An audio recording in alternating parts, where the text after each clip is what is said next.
You're watching college softball on the SEC Network. It's a beautiful Saturday afternoon in Tuscaloosa as number 2 Alabama looks to take the series in Game 2 against the Kentucky Wildcats and keep pace in the SEC standings, where the race is very much on down the stretch. Alabama a game back of the Oklahoma Sooners, and OU taking on Arkansas this weekend. So a lot happening around the league that'll impact those standings, including the game we're calling today. Glad that you're with us. Gray Robertson alongside the All-SEC catcher, Allie Shipman. And Allie, in game 1, it was the Alabama offense that really got back into a rhythm, and it was the power that made the difference. Absolutely. It was the long ball for Alabama, and it came from multiple different players in the lineup. You're going to see here, you're going to see Marley Giles, the senior, going down in the zone. Brooke Wells, opposite field.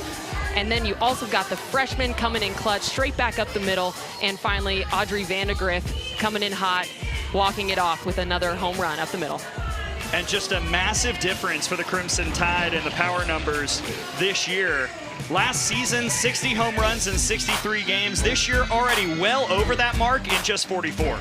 And I think that goes to show just how hard Coach Adam Arbor has been working with his hitters. The power numbers continue to grow, and it's not just one person in the lineup. It's 1 through 9. You've got freshmen going yards, seniors, transfers. They're all seem to be doing it for the Alabama Crimson Tide.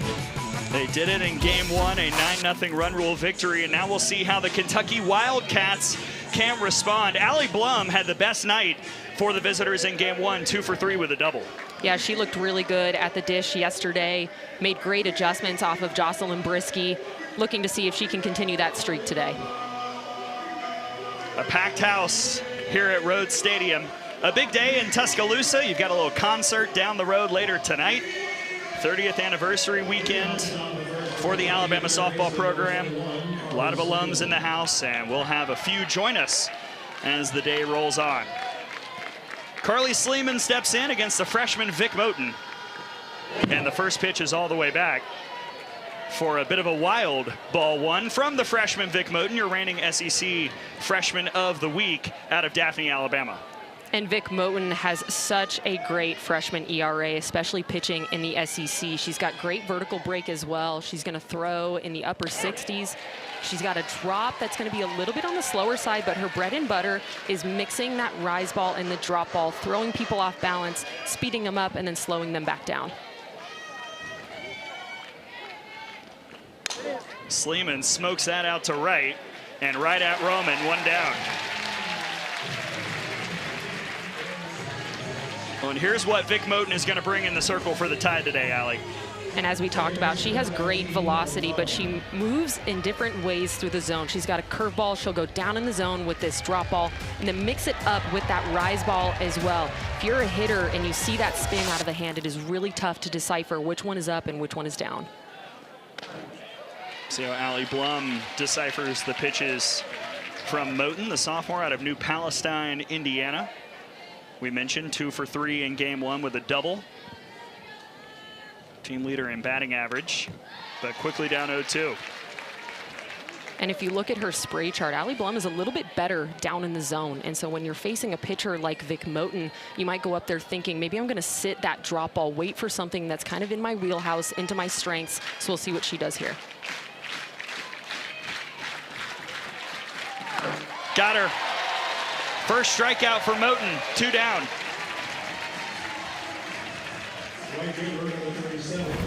Vic Moten, knowing the weakness of Allie Blum, she's going to go up in the zone with that rise ball, gets her to miss underneath. Really tight spin on that pitch.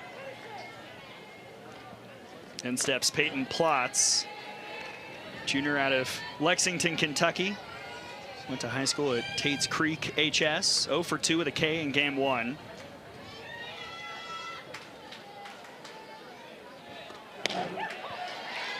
And Peyton Plotz had a really phenomenal season last year, and her numbers might be a little bit down this year, but after talking to Coach Lawson, she seems to be trending up, working out of it, and she was just pressing a little bit too hard, especially in this game.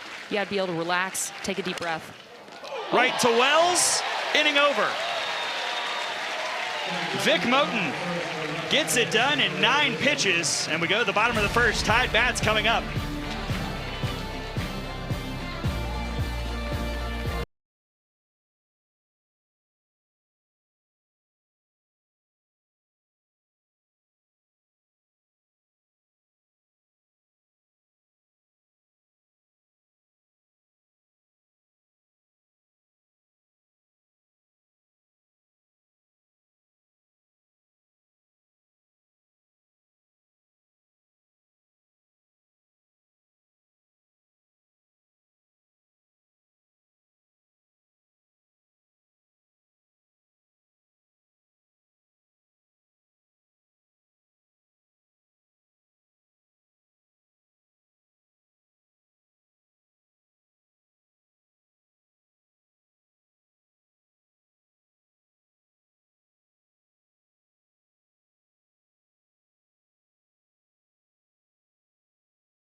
Kentucky looking to even up the series at a game apiece, and they'll turn to one of the captains here this year, the senior out of Upland, California, Sarah Hendiges.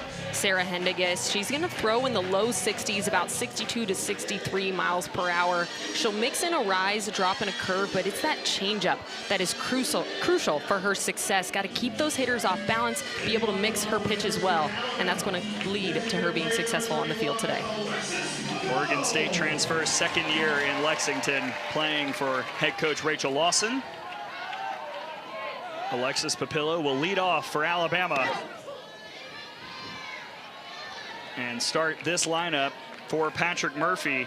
Papillo back in the leadoff spot. Vandergrift still in the 6th spot, where she has been outstanding. Last 8 games, hitting .423 with 5 extra base hits.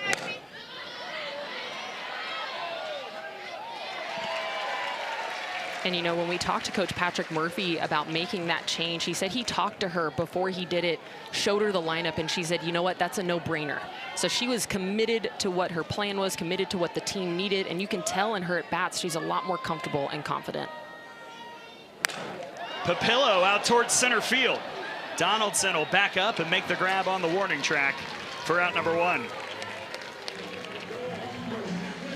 Last night we saw Alexis Papillo's 39-game reach base streak come to an end.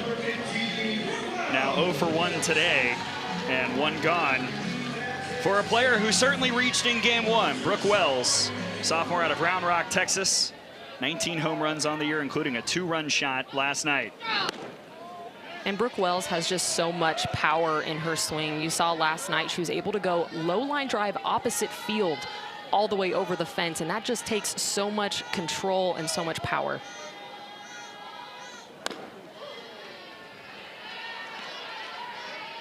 Wells, the Houston transfer, was good last year, but the numbers are just off the charts here this season in the SEC. And I think it's just how steady she is. You'll look at her stance here when she's in there. She's not moving a ton. She's keeping her bat on her shoulder. And so it allows her to adjust to these pitches, make mid-pitch adjustments. You'll see the batting average going up and the home runs as well.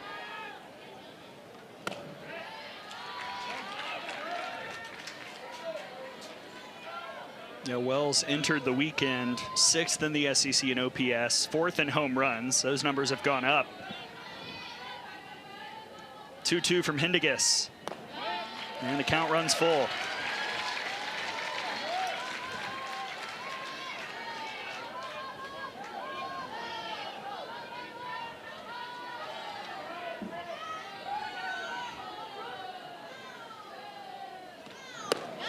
Change up called strike 3. Dastardly from Hendiges for out number 2. This is a beautiful pitch by Sarah Hendiges. Pulling the string on this changeup and putting it low and in, just kind of like that drop ball was before, sets her up so well. Beautiful pitch for the strikeout. Good start for the senior, now facing the freshman Ambry Taylor. Native of Jasper, Alabama. Was SEC Freshman of the Week a few weeks ago, hitting .379 on the year and was 1 for 3 on Friday.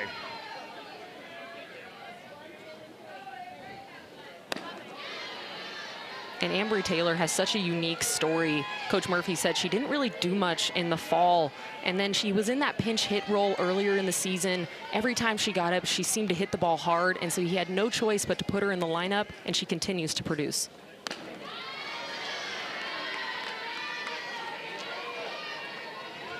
And there's the difference right there. February, just 10 at-bats, 4 RBIs, 25 ribbies in the last 2 months.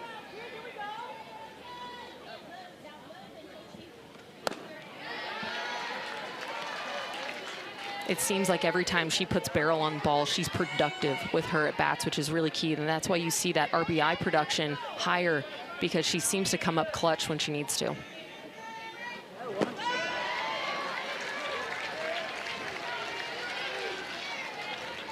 Another full count for an Alabama hitter against Sarah Hendiges.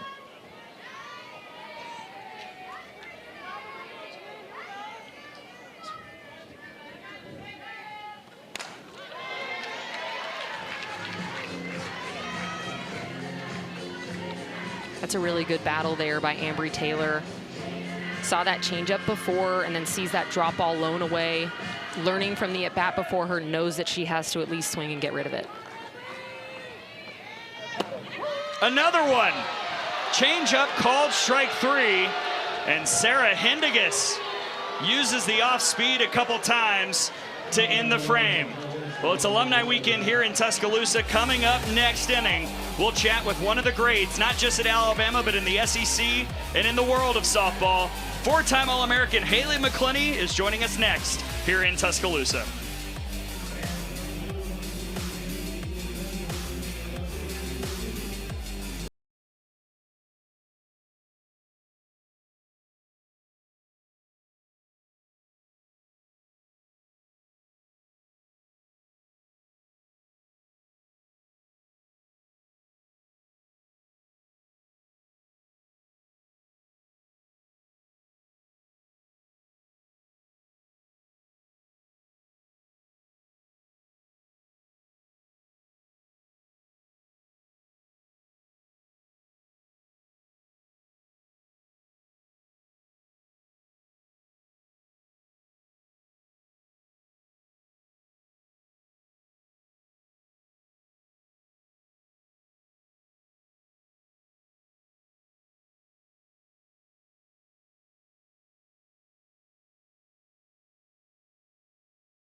A scoreless first inning in Tuscaloosa as we go to the second Alabama and Kentucky game 2 on this beautiful Saturday in Tuscaloosa. And Alumni Weekend here for Alabama softball, which means we get to chat with some of the legends of the game, including our dear friend Haley McClenny.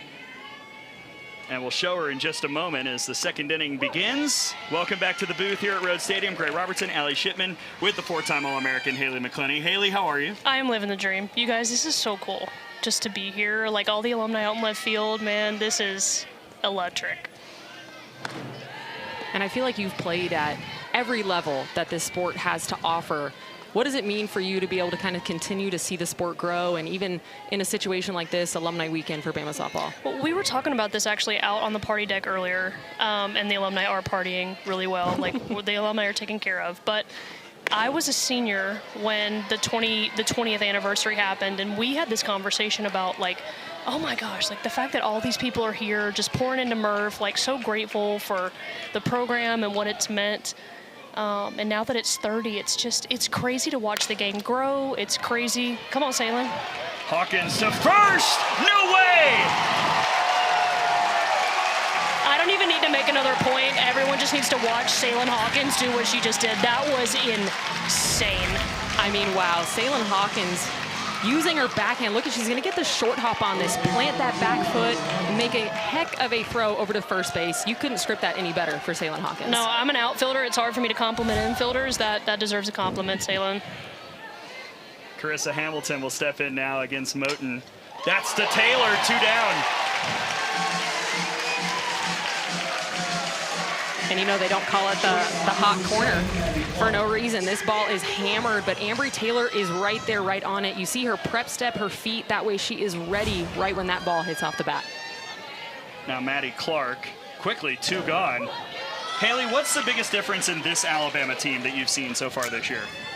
To me, watching from the outside, it's a commitment. I think with Vic Moten in the circle, with Brisky in the circle, really all their pitchers. But for me on the offensive side, you know, I can talk hitting for 3 hours if you guys have me up here. But the commitment to the plan, the commitment to the execution, it just looks like there is so much conviction in every single movement that these kids do.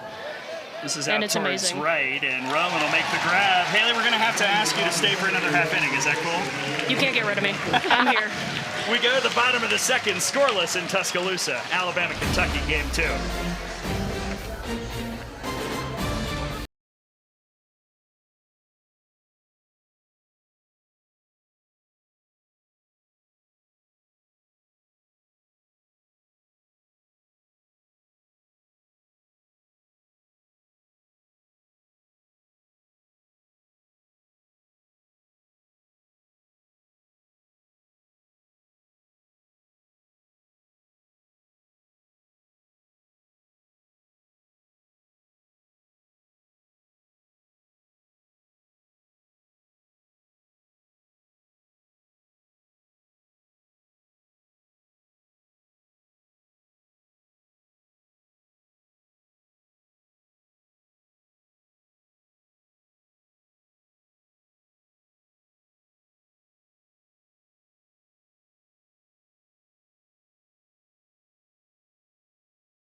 Scoreless between Alabama and Kentucky here at Rhodes Stadium as we roll right along to the bottom of the second inning and continue to hang out with our guest, the great Haley McClenny, Gray Robertson alongside Allie Shipman. Haley, you're one of us now. You're in the media, so we get to talk a little bit of national picture. We'll talk SEC stuff in just a moment as well, but we figured we would put you to the test. Right now, there are probably 4 teams leading the way in the race for the #1 overall seed in the NCAA tournament as it stands right now. Here are the blind resumes. What numbers do you like? So I'm gonna look at 40-4, a 3 RPI. What I really like is 9-2 versus the top 25. To me, that resume looks the strongest. But right now, it really is a toss-up. I mean, OU's in there. OU's in the mix. Alabama's obviously in the mix. Roll Tide to that. Texas is in the mix. I don't know. That is tough. But that resume there looks the strongest to me. 0-1 to Marley Giles. You guys are really putting me on the spot here, too. On the run, making the grab is Plotz, 1 down. Ship, do you have a take? Well, I kind of agree with her. I think it's the wins versus RPI top 25 that stick out to me. The 13-4, the 9-2, the 13-6. But also, I feel like there's just so many games left to play at this point in time. Anything could happen. We've seen that in softball all year long. Anything could happen. I think everybody at this point is still in the race. Well, and you have to look, too, at what the schedules especially in the SEC, you have to look at what their schedule is these last few weekends, right? Some big series that are coming up. OU's playing a really tough series against Arkansas this weekend. Texas still has some tests. Alabama going to Tennessee, facing some of the best arms in the nation as well. Sign me up for that. Get your popcorn ready for that one. Oh, yeah, that'll be a good one. That'll be Saturday, Sunday, Monday next weekend. Kentucky closes out their conference slate against Texas next week, and then they've got that bye week before the SEC tournament. And they've had just the gauntlet of an SEC schedule. It seems like, with the rotation of who you play every year, it seems like Kentucky has just been handed quite possibly the hardest SEC schedule that they could have possibly gotten handed to them. So.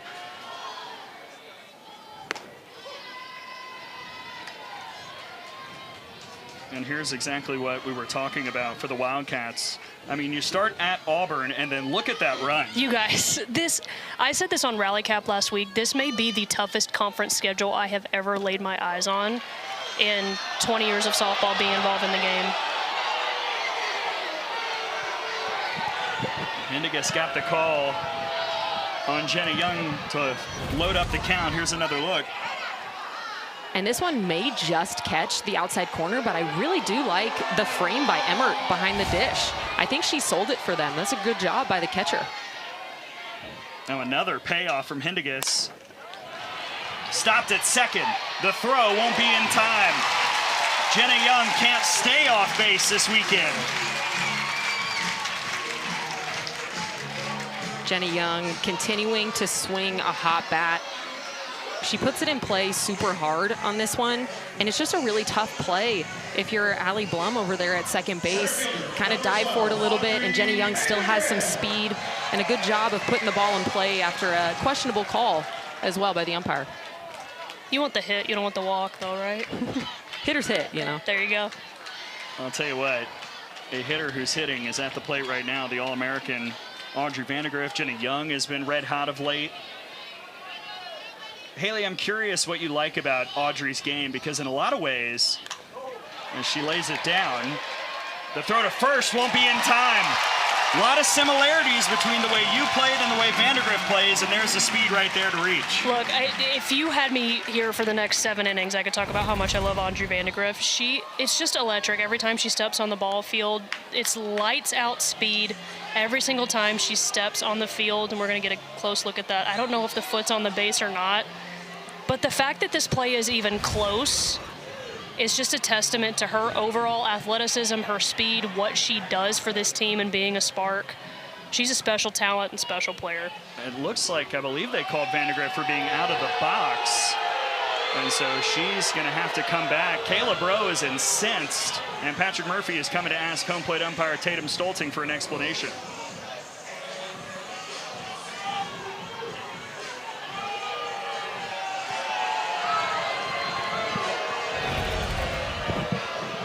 We'll take a look here at her feet. It does seem to be like she did step out of the box on that one. You'll see that back foot stepping over the line towards the plate. I do think that's the right call.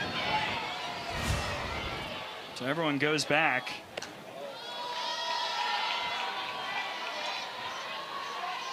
Sophomore out of Bogart, Georgia, Vandegrift. We talked about it.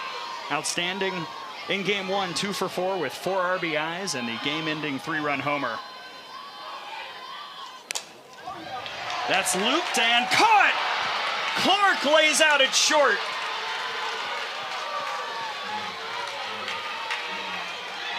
The infield is showing out here in the 2nd inning. I mean, Maddie Clark, she gets such a good jump on this. She knows she's got to go behind third base and full extension laying out. But what I also love is she gets up quick knowing that there's another runner on and she's ready for the next play. I mean, that was like you out in the outfield, Haley. I'm complimenting infielders a lot as you guys are having me on the broadcast. Young will try for third. Chaos reigning in the 2nd, and Alabama has a run 60 feet away. Jenna Young continuing to put pressure on the defense. This is a bit of a low throw, but I do think the shortstop could have made that play. But Jenna Young heads up, notices the ball gets back immediately with the pop-up slide and continues to third base. And a 1-0 count on the freshman from Oviedo, Florida, Anna Roman. And now Rachel Lawson will come out to have a word with Hindigas. You know, and I think this is a good move by Rachel Lawson. You can feel the Rhodes house starting to heat up a little bit. The crowd's getting into it. And she talked about being able to understand these big moments and being able to calm down. So I think for her, this is a good moment. Take a breath with her team, calm it down a little bit. I don't think we realize how young Kentucky is, right? Their schedule is what it is. They've had a gauntlet, we know that. But for them to have this schedule with this young of a team, with so many defensive players and new positions, they're just trying to figure it out. And then you put them in this environment right now. Great move, I agree. Great move by Rachel Lawson to go out there. Just settle everybody down. Try to get out of this inning.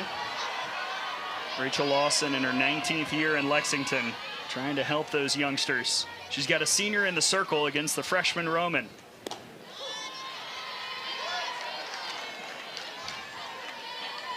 And what an opportunity for those freshmen, as you mentioned, because it's not just about this moment, this game, this season. For the freshmen, they've got more years to come. So you'll be able to build that experience, feel those butterflies now, feel that anxiety, that, you know, what if feeling. That way, when you're experienced and you get through it and you're a senior, you're like, okay, been there, done that.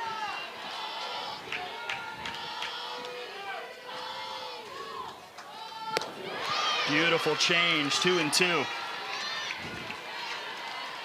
That's a nasty pitch. I feel Anna Roman right now. That changeup is just electric. It has been all season.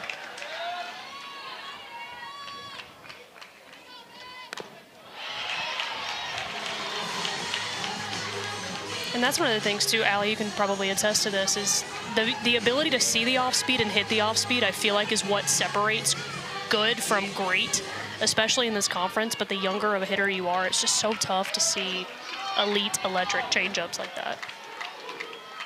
See if Hindigas goes back. That's a fair ball, and Hamilton will step on the bag to retire the side. Runner left stranded at third. Haley McClenny, thank you so much for stopping by. Love you guys. Thank you so much for having me. Coming up next, we'll have another special guest in the booth, another 4-time All-American, Montana Fouts, will come and hang out with Allie Shipman and myself as we continue Game 2 between Alabama and Kentucky here in Tuscaloosa.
Tuscaloosa after 2 innings. Kentucky coming up trying to get on the board against Vic Moten. And we're back here at Rhodes Stadium with another special guest. You see her on the wall right there, and she's in the booth with us here at Rhodes. Gray Robertson, Allie Shipman, and the 4-time All-American Montana Founts.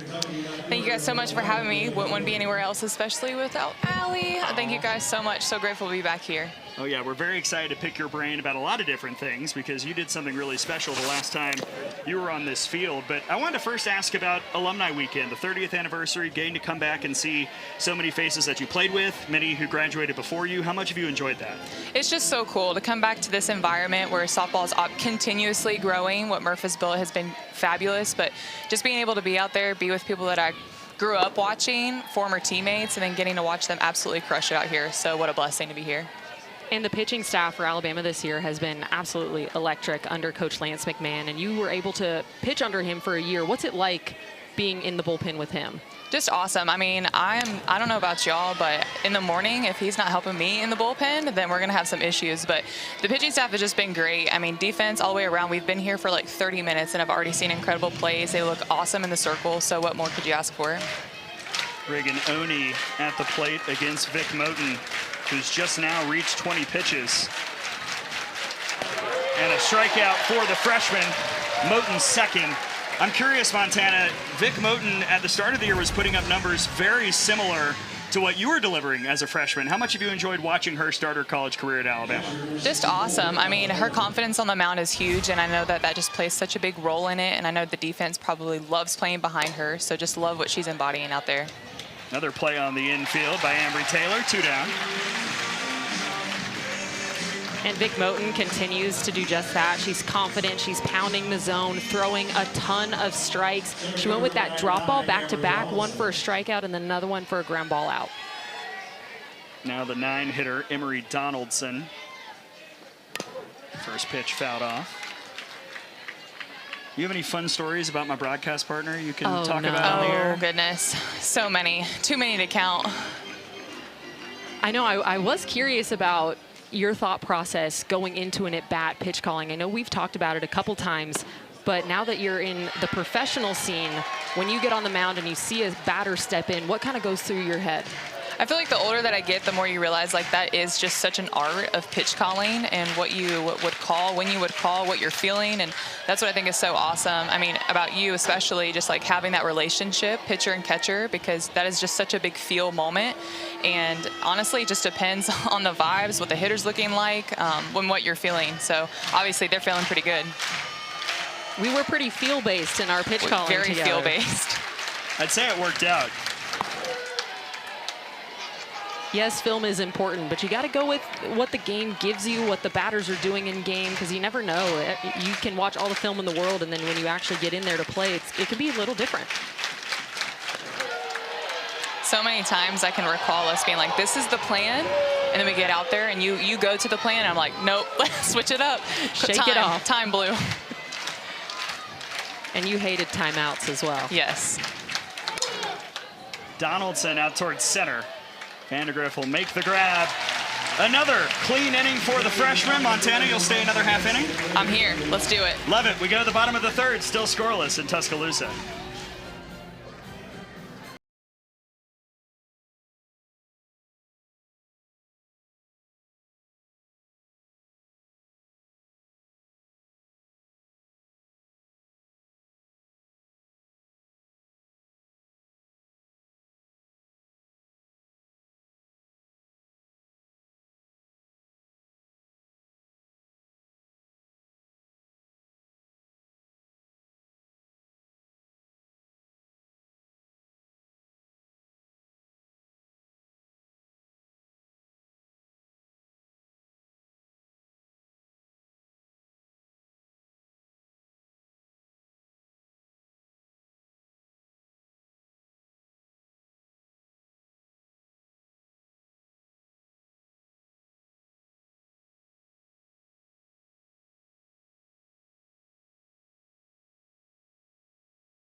Scoreless here in Tuscaloosa, knotted up at 0 between Alabama and Kentucky as we go to the bottom of the third. 8-9-1 due up for the Crimson Tide, and we welcome you back to the booth here at Rhodes. Gray Robertson, Allie Shipman, Montana Fouts is with us, the 4-time All-American and 2021 SEC Pitcher of the Year. And so we thought, Montana, we would have you look at some of the candidates for this season, because it's really an interesting race. You could argue one of the most wide open that we've seen, and Jocelyn Brisky, Keegan Rothrock, Carlin Pickens, and Randy Rolling have put together very compelling cases.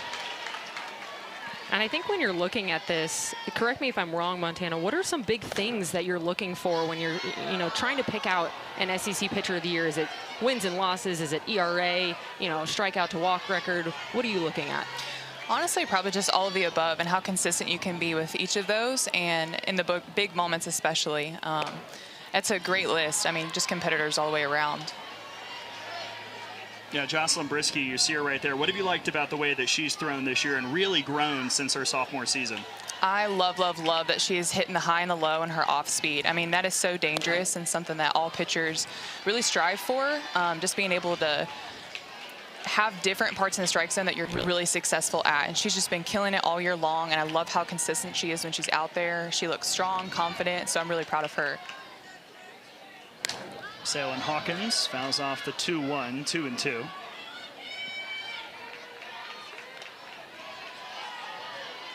And Brisky continues to just get better and better and better. And like we talked about earlier, I think that just goes to show how strong Coach Lance McMahon is in the bullpen, developing pitches, not just, working on this or that. He develops drop balls, he develops spin. Good piece of hitting by Hawkins, leadoff single here in the third. And you can really tell that she's just been convicted in that plan with him. I feel like every interview I've seen or heard her talk about it, she's just like, Coach Lance has been really helping develop, and she's been tackling it. Well, the Alabama offense trying to make a statement here in the third inning. Lauren Johnson will step in, getting the start today, the junior out of Franklin, Tennessee. See if she tries to lay something down. And fun fact, former teammate of ourselves, Jenna Johnson, is Lauren Johnson's big sister.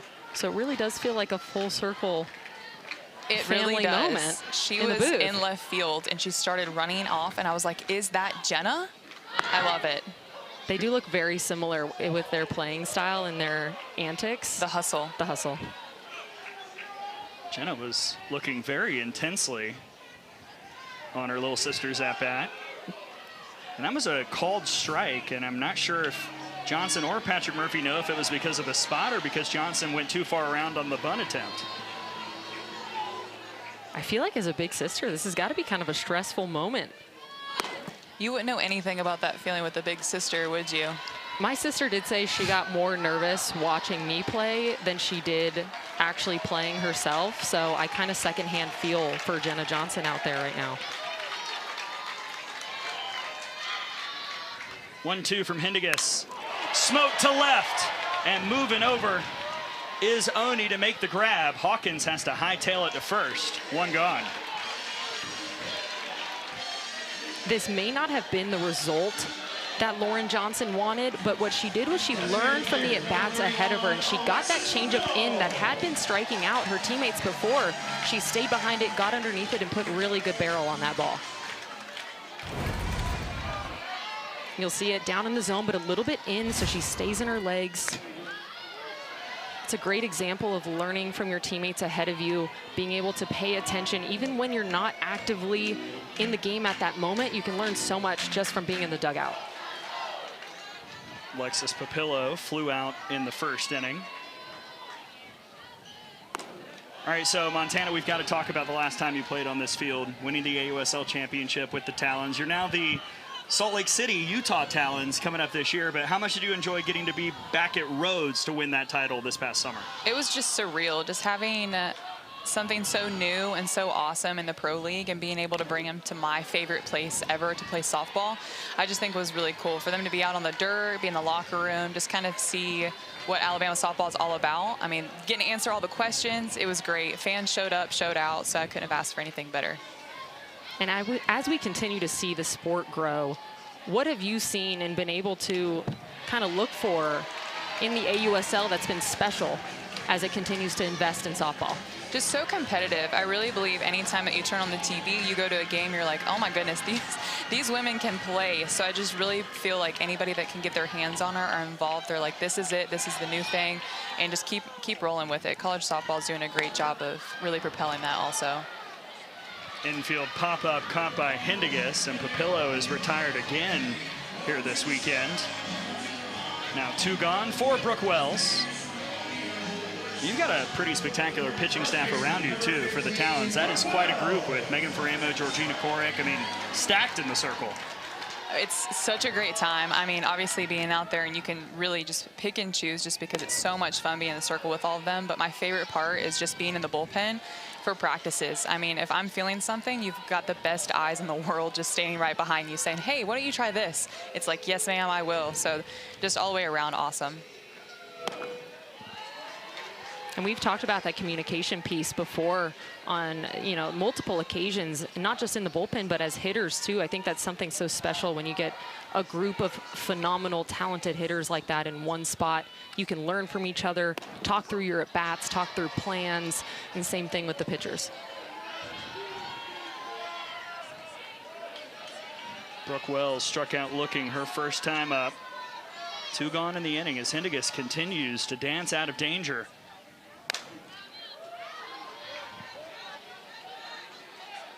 And I think what's really special for Hindigas today is that changeup is very on. It's working through the strike zone. It's got great downward movement. And as a pitcher, Montana, how special is it to be able to go to a pitch that's working like that changeup is today?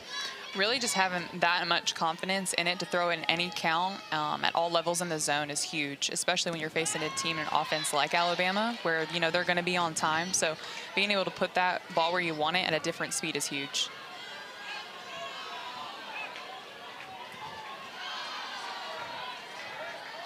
Another full count that Hindigas will face. She's won a lot of them. This time she loses Wells. 2 on, 2 out for the freshman Ambry Taylor. Another great at bat by Brooke Wells. You can tell she's sitting a pitch, waiting in her zone. She was careful with those changeups. And now an opportunity here for Alabama with freshman Ambry Taylor, who's been swinging that bat pretty well as of recently. Struck out looking earlier, but that was another full count moment.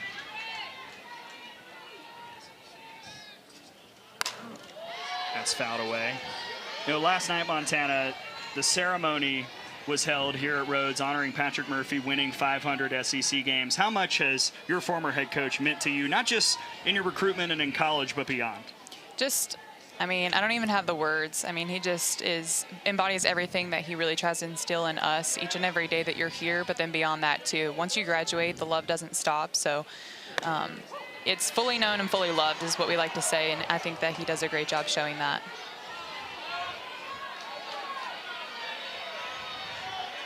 That's what Alabama's done under Coach Murphy in his 28 years as head coach. On staff for the other 2. That national title in 2012, 15 trips to the Women's College World Series, 19 trips to Supers. And on Morgan Wallen Day, I asked him what was his first concert. He said, Huey Lewis and the News in Las Cruces, New Mexico. That feels very on brand for Coach Murphy, I feel like. Absolutely. I like that for him. Montana, what was your first concert? My first concert, I believe, was in Tuscaloosa. I think it was Zach Brown Band, my freshman year of college. There you go. Oh, sick nasty from Hindigas. Another changeup for a called strike 3. Montana, thank you so much for taking some time with us. Great to see you. Of course. Thank you guys so much for having me. Roll Tide. As Montana fouts, we go to the 4th inning. Still tied up at 0 here in Game 2.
0-0, Alabama and Kentucky, game 2 of the series, and our poppin' show here in Tuscaloosa keeps rolling right along. Gray Robertson and Allie Shipman in the booth, now joined by Kentucky head coach Rachel Lawson, and Coach Sarah Hendigas has been really ripping it so far. The changeup is working. What is it about her performance that's impressed you through 3 innings so far? Oh, yeah, she's doing a great job. She's really keeping the batters off balance. She's changing speeds, mixing zones. I mean, she's really getting out there and competing. And as your offense looks to hit this time around, what adjustments are you looking from them? You know, we've gotten some pretty good barrel on the ball. You know, we gotta make sure that we're continuing to do that, continuing to get on time, and then, you know, it should fall for us. Absolutely, Coach. Thank you for the time. Best of luck. All right, thanks a lot, and go Cats. That's Kentucky head coach Rachel Lawson, who I feel like we have to mention because we talked about Coach Murphy's first concert. Coach Lawson's is phenomenal. She saw U2 at Red Rock. That's an electric first concert. I mean, Red Rock in Colorado, #1, beautiful. And then also seeing U2 on top of that. Coach Lawson, that's awesome. Oh, yeah. That was a very swaggy answer from Coach Lawson, and now we'll see if the offense, second time through, can find something against the swagger of Vic Moten. 28 pitches through 3 innings of work. Second time for Carly Sleeman.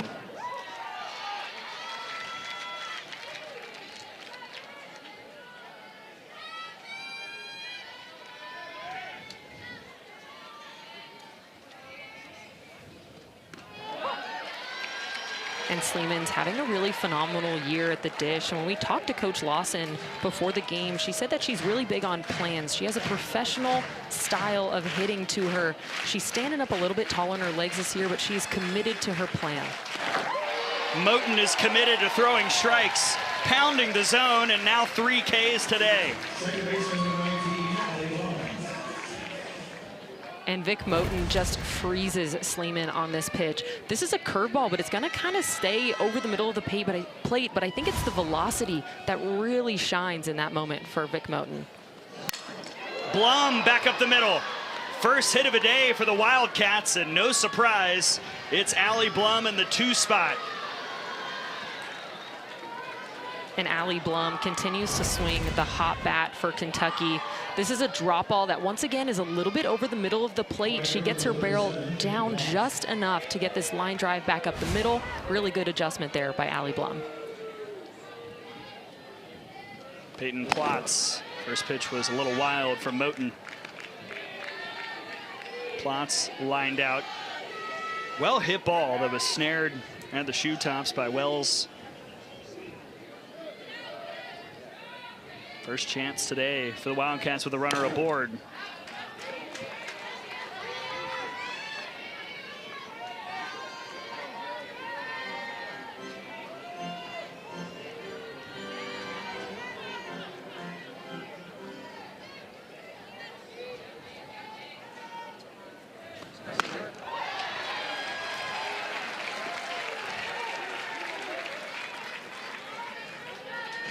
And Peyton Plotz, what's really interesting about her swing is she almost stops at extension with her cuts. She gets to full extension, but her finish is a little different.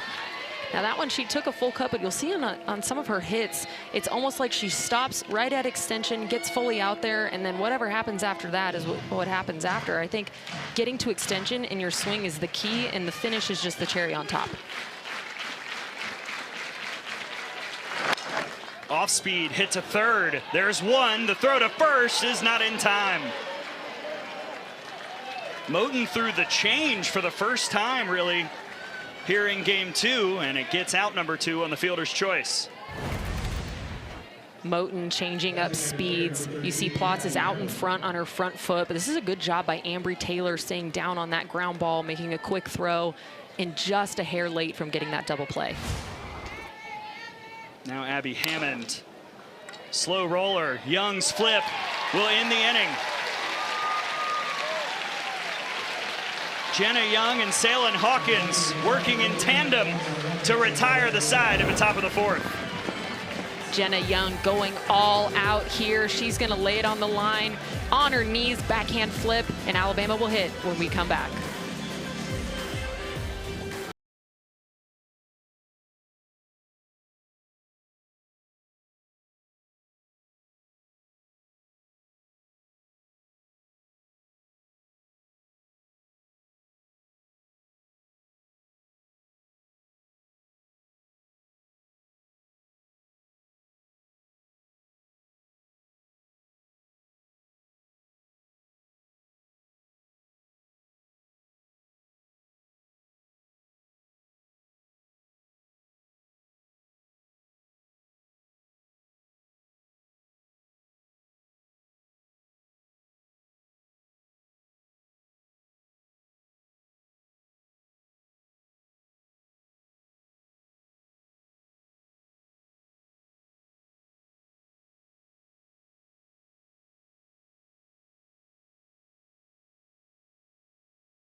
Still knotted up at 0 as we go to the bottom of the 4th here in Game 2 between the Tide and the Wildcats. Gray Robertson and Allie Shipman in the booth, now joined by the Hall of Famer, Alabama head coach Patrick Murphy. And Coach, I know you've answered a million questions about this weekend, but we've had Haley McClain and Montana Fouts up in the booth with us today. You've got a packed party deck out in left field. How much have you personally enjoyed getting to see so many faces that have been part of this program for the last 30 years? Well, welcome back, alum Allie and honorary alum Gray. Great to have you guys in the house, but it's just been a huge blessing for me, the entire staff actually, because you know we have great young ladies on and off the field. They get a degree from the University of Alabama. They go on to be really good citizens in whatever community they choose to live in. That's what college athletics is all about, right? You know, get a degree from a high-standing university and then do good things when you get out, and that's exactly what every alum is doing. Absolutely. And the freshman Vic Moten in the circle looking really good today. What are you seeing out of her? I think she's moving it pretty good. And Allie, I don't know if you noticed that last the fielder's choice was a changeup. We talked about it. Hey, Lance is getting he's rolling the dice, let's just say. But it was a good pitch. Almost got a double play out of it. Now we need to solve the young lady on the mound who's pitching really well. She's a fifth-year senior, and we know she was going to do a really good job, but we need to solve her right now. Yes, sir, Coach. Thank you for the time. Okay, thanks for being here, you guys. It's Alabama head coach Patrick Murphy talking about Vic Moten, who did throw a changeup. The Sarah Hendigas changeup has been the story so far today, throwing it in big moments and getting out of a couple jams with that pitch against Alabama hitters. And I think what makes it so effective is that she's throwing it for a strike. So it's not even like you can, as a hitter, just take it.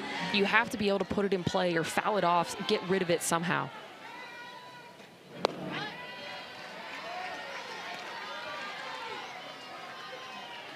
Marley Giles, Jenny Young, Audrey Vandegrift due up here in the 4th inning. Giles flew out her first time.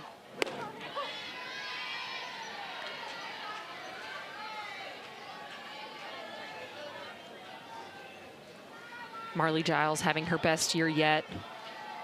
Really worked on staying inside the ball. This changeup is hit out towards left. It's got a little carry, and it's caught by Oni. The defenses continue to shine, one down. Reagan Oni continuing to track this ball down. This ball has so much height, and she sticks with it, finds the wall. A little bit of a jump there, too. Secures it with 2 hands. That is a really great play by Reagan Oni in the outfield.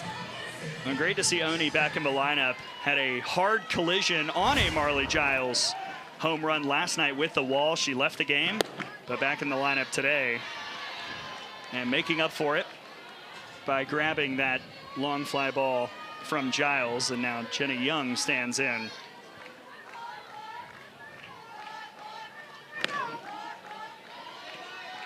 And Jenny Young has been really hot as of late. You see there the numbers in the last 12 games, hitting .554, 12 RBIs, 7 extra base hits.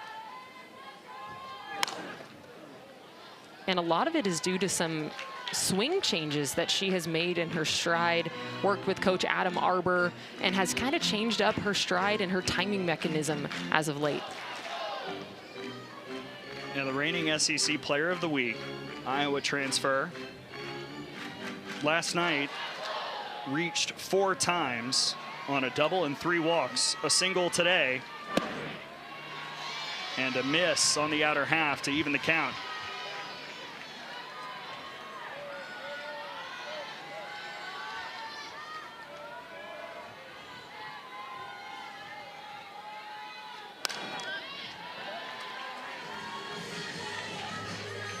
So here's what we were talking about with that swing for Jenny Young, Allie. And you'll look here at that front leg. When she goes into her stance earlier in the year on March 14th, she would get her foot down early, go into a toe tap. But now, as of late, she's going to lift that leg kick up even higher and then get her foot down. So what this is going to do is it's going to put more weight on that back leg, allow her to stay through the ball a little bit longer and increase her power as well.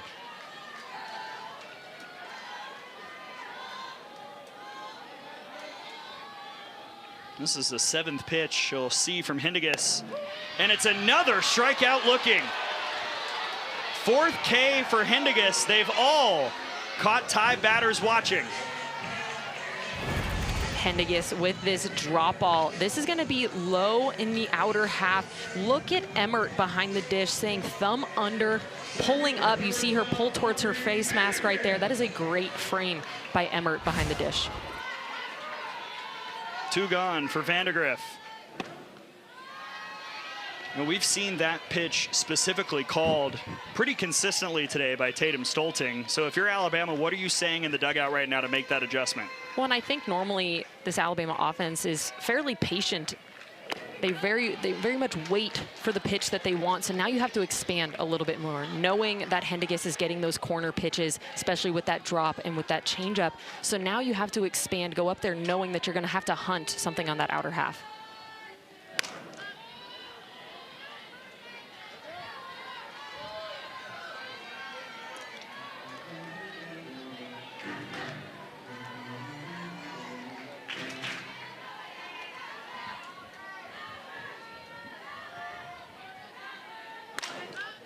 Well, Hendiges has nearly doubled the pitch count of Vic Moten so far through almost 4 complete innings, but both doing the same, holding the opponent scoreless, just 3 total hits in the game so far.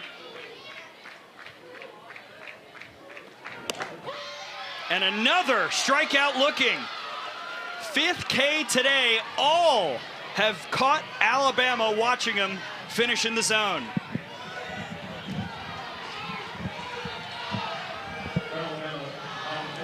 Sarah Hendiges, she's going to go back to that changeup, pull that string again, and get Audrey Vandegrift looking. Kentucky will look to respond when we come back.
Well, it's a pitcher's duel here at Rhodes after 4 innings. Sarah Hendiges and Vic Moten dueling here in game 2, and you see the lines. Really the only big difference is pitch count. Many more pitches for Hendiges versus Moten, but both have been exceptionally sharp so far today, Allie. And I think what's super important to look at is that walk. Only 1 allowed. And when you limit the free passes, and even Coach Lawson talked about this before the game, when you limit the free passes, you limit their ability to score on both sides. And I think both of these pitchers are doing a great job of attacking the zone.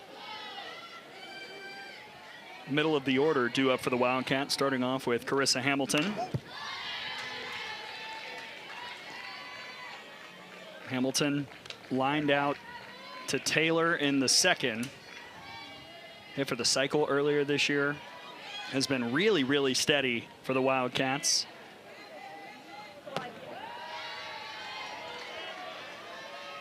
And Coach Lawson said that this is a player that's just super selfless. She made the switch to first base this year, said that she's really coachable, and that kind of helps lead to her success on the field as well. She grounds it to Hawkins. 1 down.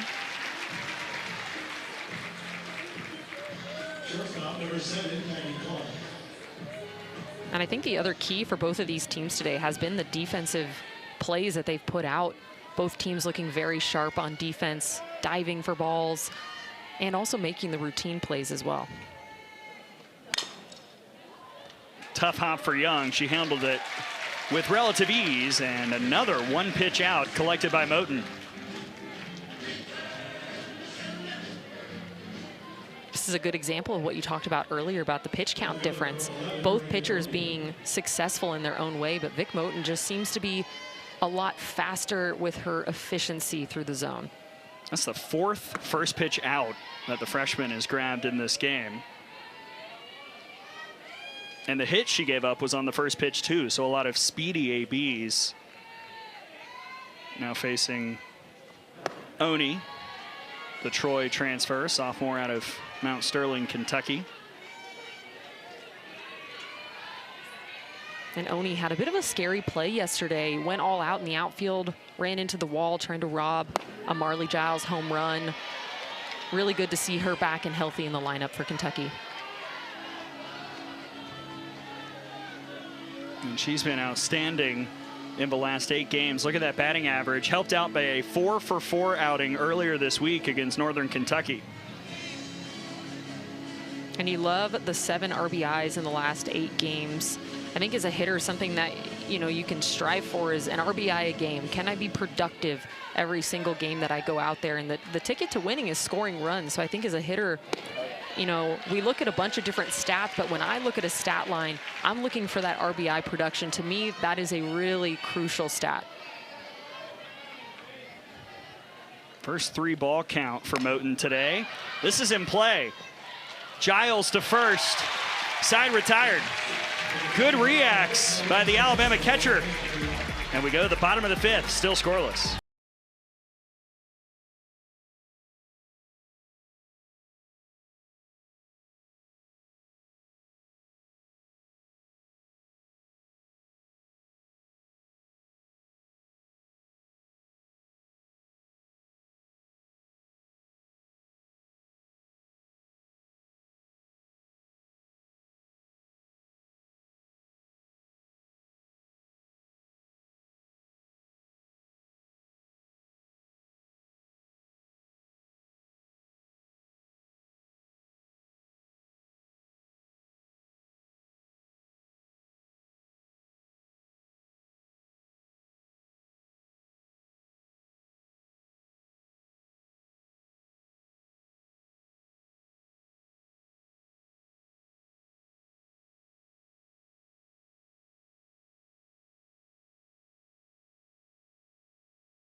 It has been quite a day in Tuscaloosa for the defenses, Allie Shipman. Absolutely. You see Saylin Hawkins here with that backhanded play. You'll see Jenna Young making another phenomenal grab here in a second. Ambry Taylor there with the snag.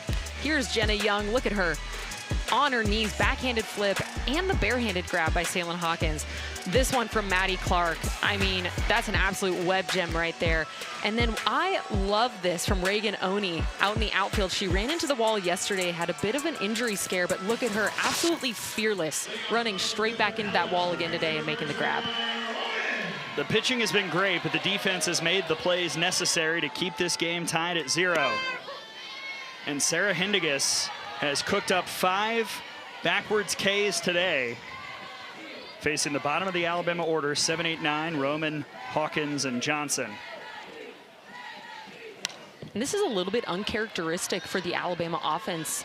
They're usually one that is putting the ball in play very often, limiting especially the strikeouts looking. But I think they may have been a little bit thrown off by the strike zone today. Like we talked about, they're a very patient team in their own respect as well. And Hindigas is really nibbling those corners. And so if you're the Alabama offense, you have to change up your plan. You have to expand that zone and be willing to put things in play that maybe on a normal day, you don't really want to swing at. And on the flip side, if you're Hindigas, you keep attacking that spot until they make the adjustment, right? Absolutely. And I think you start to push it a little bit, push even further out, push even further down in the zone and see if you can get them to chase.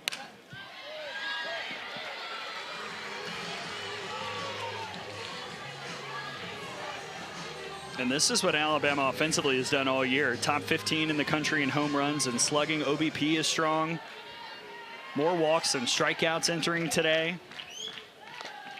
And all credit to Sarah Hendigas, especially with that changeup today. It has just looked absolutely beautiful. Like we said, she's nibbling the corners.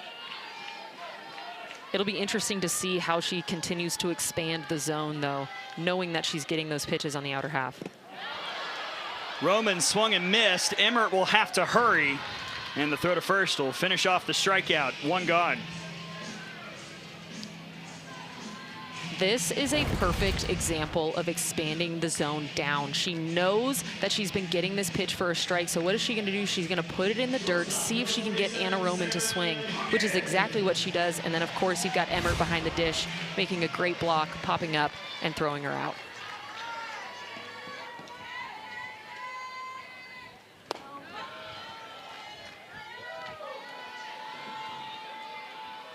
So on Hawkins, singled earlier.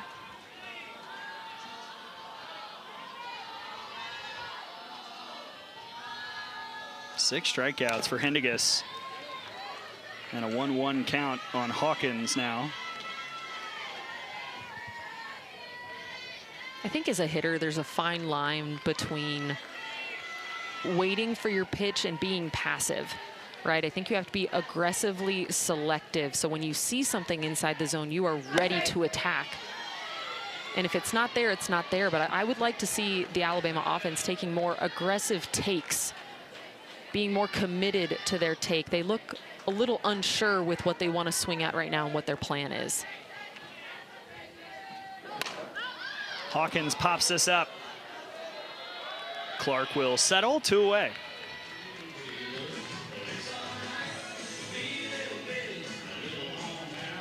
Hendigas doing another great job throwing this ball down in the zone. Hawkins tries to get underneath it, misses out in front a little bit, and that leads to that towering infield pop-up. Maddie Clark underneath it, no problem. Jenna Johnson due up, or I beg your pardon, whoops, there's Jenna Johnson, the older sister, Lauren Johnson, due up.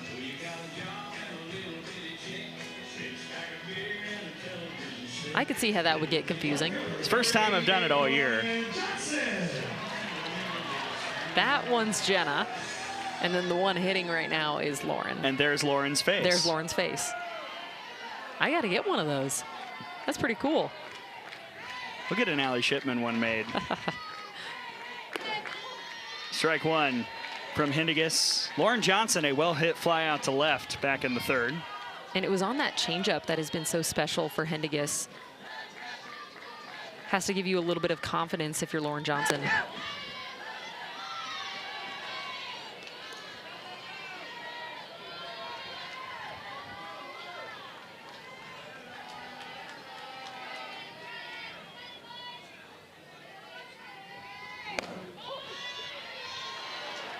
That is just such a great spot right there. And as a hitter, that's a tough pitch to hit. And if you're getting that as a strike, you stay there, continue to hit that spot low and away. That's one of the toughest pitches. Hendigas doing a really good job.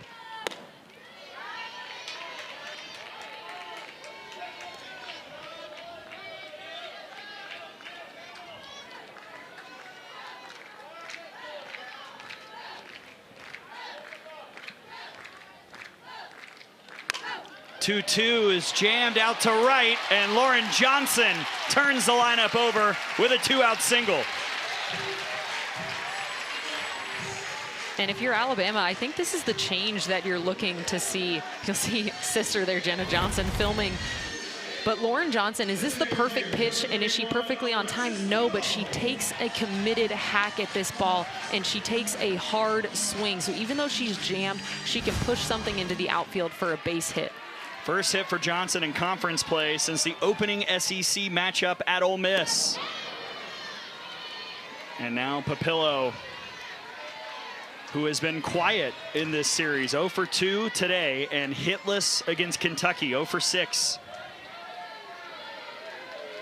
The Kentucky pitching staff doing a really good job of hitting spots when Papillo is up, knowing that she has such a hot bat, she has a lot of power. And so hitting your spots and continuing your movement through the zone is really crucial when you're facing a hitter like Papillo. smoked, slumping no more. Papillo hit it out. First hit of the weekend comes in style, 2-0 Alabama.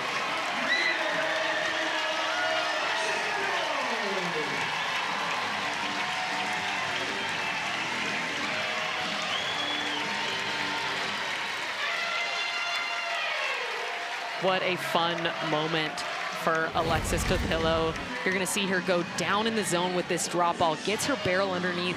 Look at the tilt that she has in her shoulders.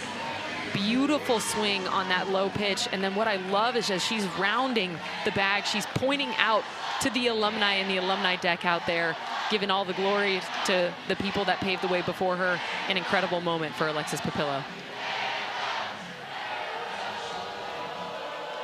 Home run number 14 for the senior. And on a weekend where she wasn't just hitless, they'd been, frankly, a lot of quiet outs. She makes the adjustment and gets the Tide on the board in game 2.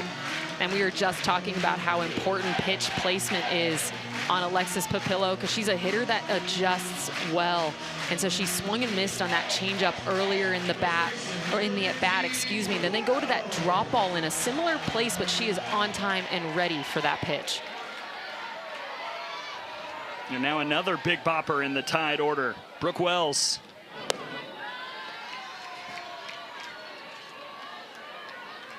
A strikeout looking in the first, a walk in the third for the sophomore. 19 home runs on the season.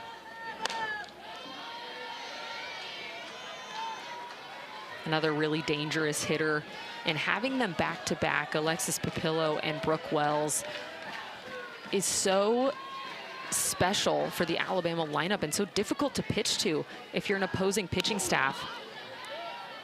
They kind of protect each other in a way. If you pitch around one, you have to deal with the other and vice versa. So it's something really unique to have two hitters back-to-back like Brooke Wells and Alexis Papillo.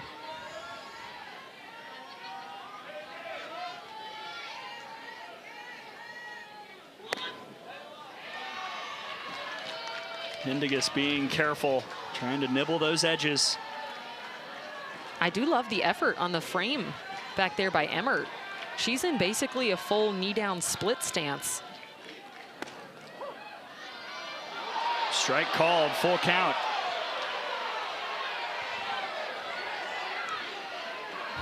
We'll take a look here.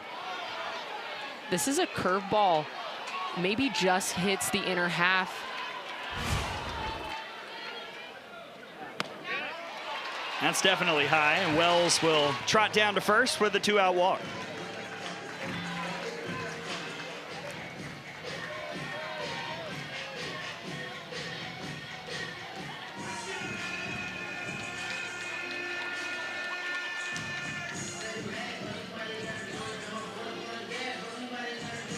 As we've seen a good bit from Alabama this season, Patrick Murphy will lift Wells for a pinch runner. Senior Kinley Pate out of Northport, Alabama.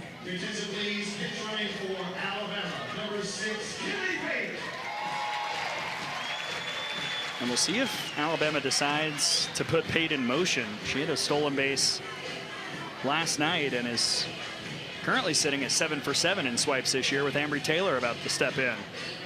And you know, if you're Coach Patrick Murphy, you saw Emmert's throwdown earlier in the game. It was on line, but a little bit low and a little bit late. And so, you know, you look at things like that. You look at in-between inning throwdowns and see if you have a shot at sending your runner.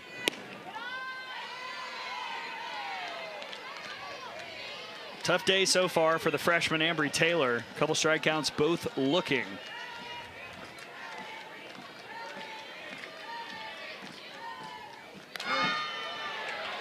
Just foul. Patrick Murphy wanted it. 1-1.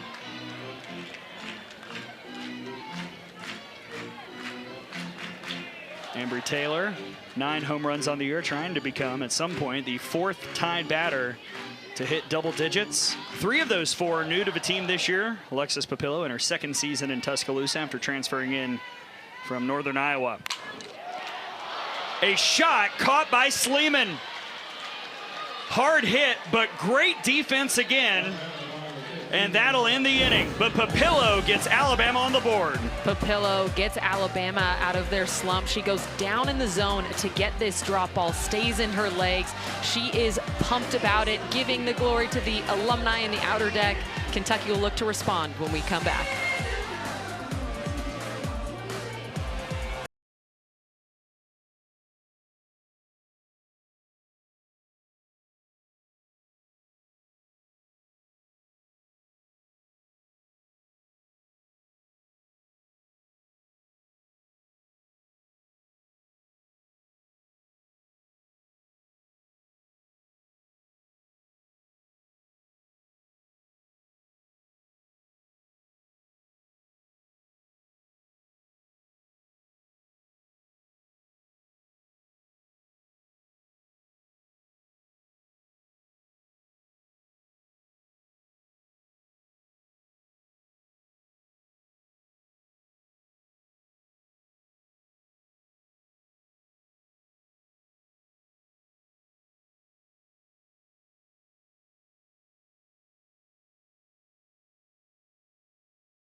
Alabama breaks the tie with a 2-run homer by Alexis Papillo. 2-0 as we go to the 6th inning.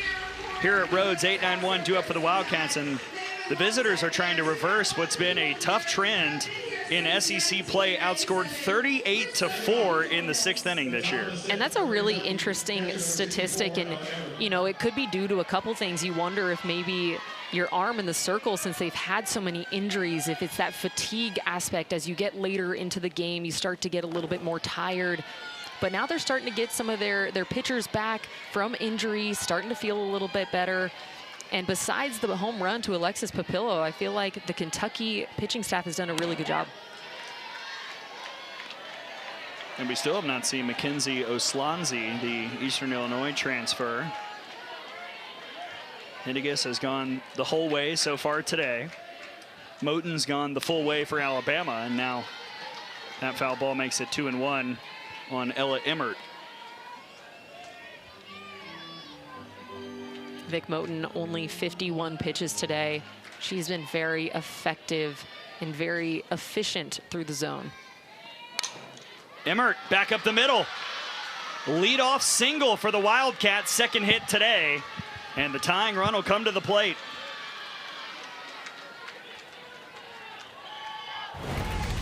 And I think Vic Moten just leaves this drop ball a little bit high in the zone. She's able to get her barrel there, stopping kind of at extension like we talked about with Plotz earlier, but Emmert there going to the same thing results in a base hit up the middle. Pinch runner is the freshman Katie Hershey. And Lance McMahon out having a word with Moten. First time that we've seen the leadoff reach for the Wildcats here in this game. This is a great opportunity if you're Kentucky. Lead off on, nobody out, trying to get that momentum back. This sport is a lot about momentum and energy, especially when you come into a stadium like the Rhodes House that provides a lot of energy. So how can you get the energy back for yourself? And that's a good way to start it. 9-hitter Emery Donaldson bunts it foul. Do you like the play with Sleeman waiting on deck? Yes, I think so, especially with how low scoring this game is. Every run is going to matter. Getting her into scoring position for Sleeman, it's a really good play call.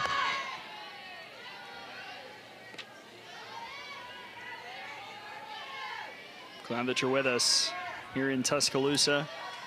A beautiful day that's become more cloudy as things have progressed. Gray Robertson and Allie Shipman in the booth.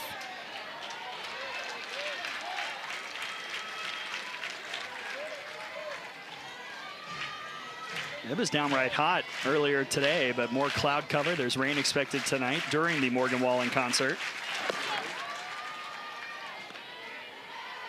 And I didn't pack a jacket. It's a tough one, partner. Should have looked at the weather.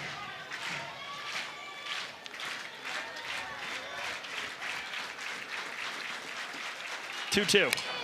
Donaldson bloops it to left. 2 on, nobody out for the top of the Wildcat order here in the 6th.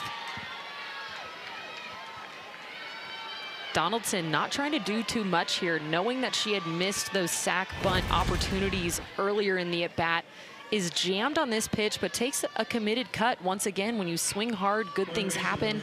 Bloops this one in for a single, and honestly, in her mind, that's better than that sack bunt would have been as well. And here's the Wildcat home run leader, Carly Sleeman. 0 for 2 today, but 13 bombs on the year.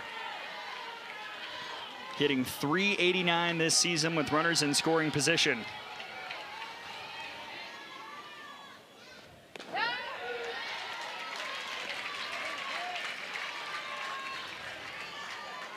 And she is up the power game the back half of the season. 11 home runs in the last 24 games.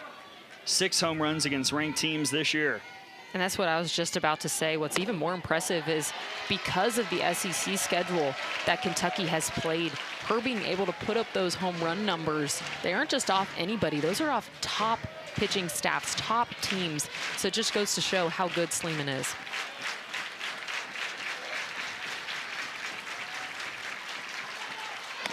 Got her. A stomp from Moten after her 4th strikeout. Vic Moten going up in the zone with this rise ball. You see the movement. That thing climbs at least a foot up in the zone. Gets Sleeman to miss underneath. Really, really phenomenal pitch by Vic Moten. Big chance, though. Allie Blum's been Kentucky's best hitter in the series. 2 for 3 last night, 1 for 2 here in game 2.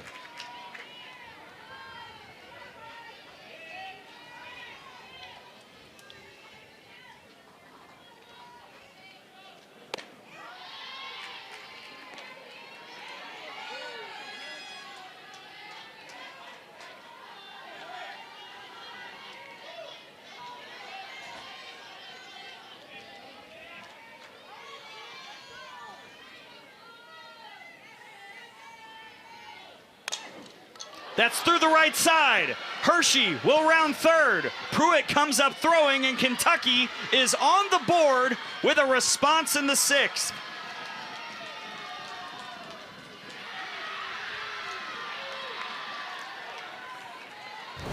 Once again, the Kentucky hitters not trying to do too much. Allie Blum gets on top of this rise ball and smokes it towards Brooke Wells at first base.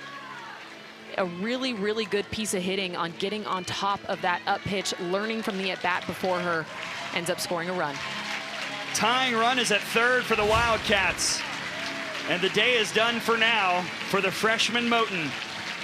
Patrick Murphy will turn to the junior Jocelyn Brisky. We'll tell you more about her on the other side. 2-1 Alabama in the 6th.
One-run ball game here in the 6th, and Alabama will turn to Jocelyn Brisky, who got the Game 1 win last night.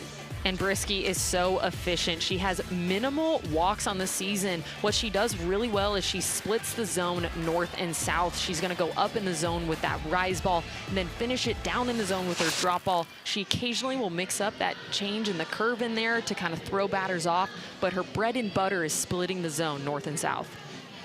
Two-time SEC Pitcher of the Week already this year. The Phoenix, Arizona native. You see the scouting report right there for Brisky, who did not have as many strikeouts last night in game 1, but really did a great job pitching to contact and being very efficient against the Wildcats. Just 78 pitches on Friday. And once again, limiting the free passes. That's something that Jocelyn Brisky does really, really well as she attacks hitters, goes right at them. Tying run on third for Peyton Plotz.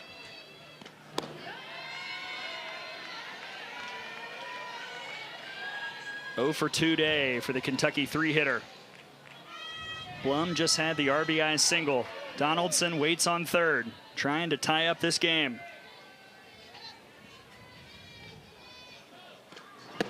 There's the change, runner goes, and Giles will let Blum take off. That's a good decision there by Marley Giles. Knowing that that's a changeup, the runner already has a few steps ahead. Good pump fake there, good decision making.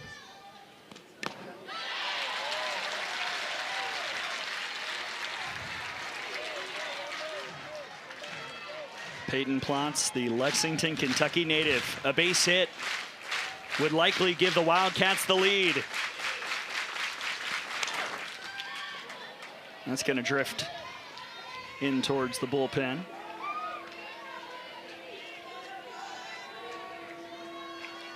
I really like the pitch sequence that Coach Lance McMahon has gone to. Change up, drop, then rise in the zone. We'll see where they go next. Too far outside.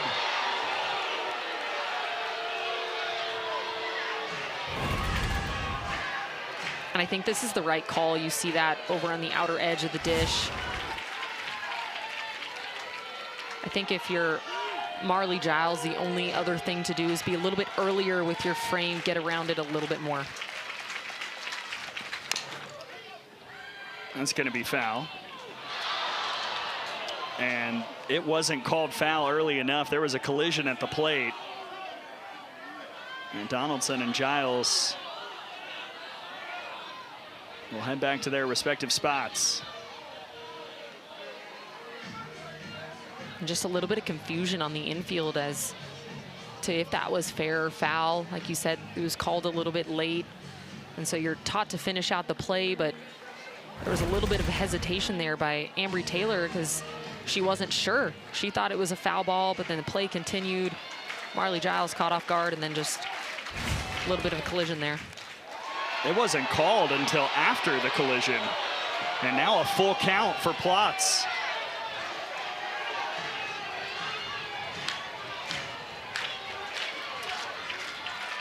Second and third, one out. The payoff. Foul again.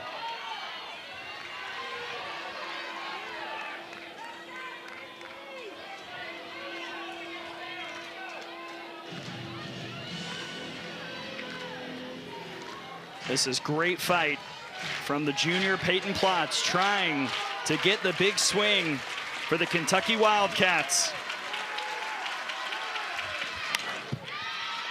The battle rages on.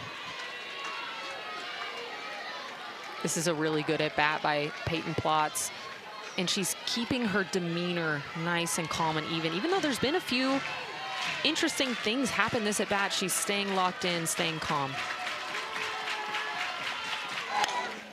Another foul ball.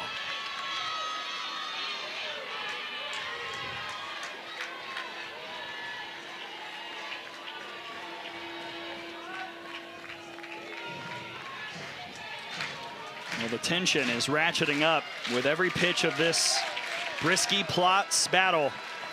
Another 3-2. On the ground through the right side. Donaldson scores. Blum heads for home, and Kentucky leads. Wildcats with a 3 spot to grab the lead in the 6th inning.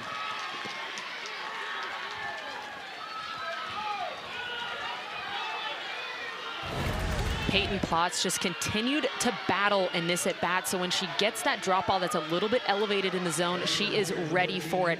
Hammers this ball through the 3-4 hole, and just not enough on that throw to get her at the dish. But then Marley Giles, a little bit of a slip up behind the dish, and Peyton Plotz finds herself at second base.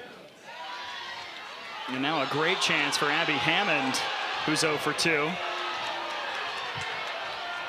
Well, we showed the graphic. Kentucky had only scored 4 runs in the 6th in conference play all year, 3 today against number 2 Alabama.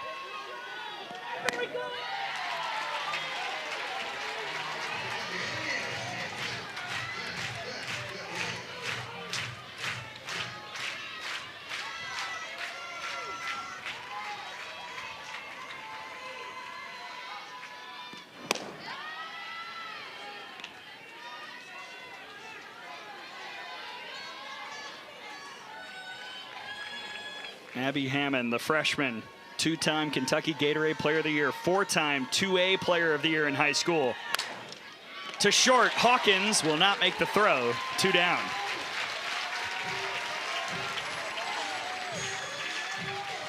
Abby Hammond squared this ball up really well. It just happens to go right at Hawkins. If you're Kentucky, that might not be the outcome that you wanted, but it's something that you can continue to take the momentum on with you. Another hard hit ball. You can pass that information down to the next batter after you.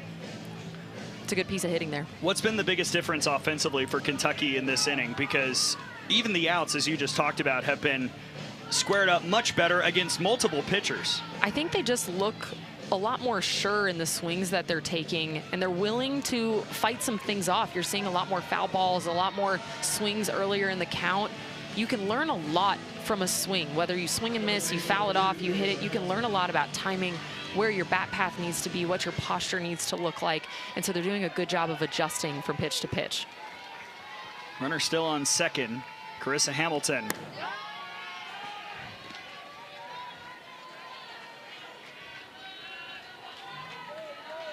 Oh for 2 day for one of the best hitters in this lineup, hitting .475 with runners in scoring position.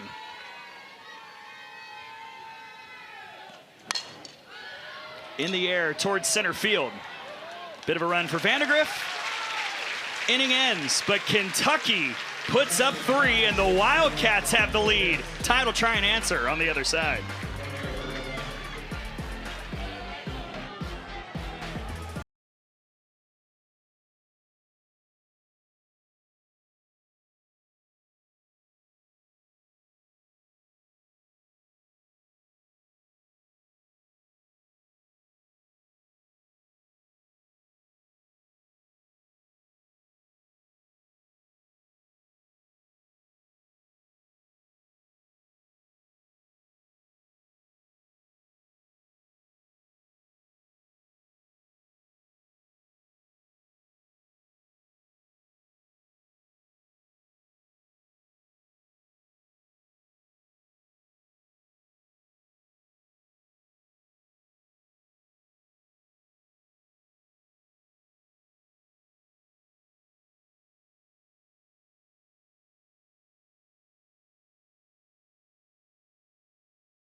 This game absolutely took a turn as Kentucky found the offense in the 6th inning. And Peyton Plotz had been working through such a long at-bat, and she kind of led things off for this inning for Kentucky. She learned from every swing, managed to put something hard through the 3-4 hole, and got the momentum going for this Kentucky Wildcat offense. It was an inning where Kentucky entered the 6th with just 1 hit, but 4 hits, bringing in 3 runs. There was an error charged to Giles on that Plotz 2 RBI single that let her reach second. And now if you're Kentucky, you're 6 outs away from snapping an 18-game SEC losing streak. Alabama will look to answer with the heart of the order, 4, 5, 6, Giles, Young, and Vandegrift, facing Sarah Hindegis, who has been superb.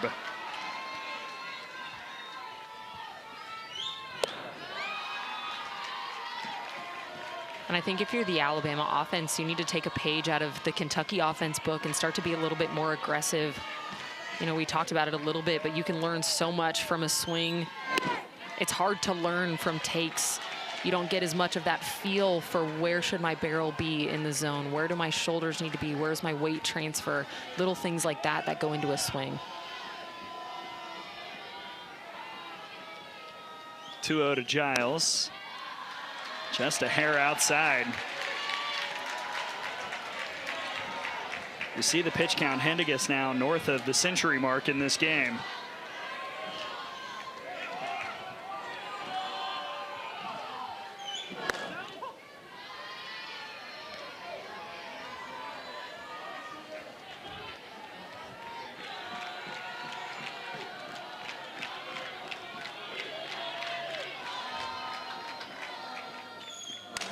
Back up the middle.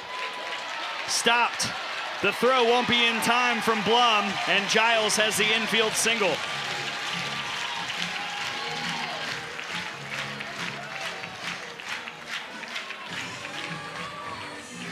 And now Canva Tide string it together.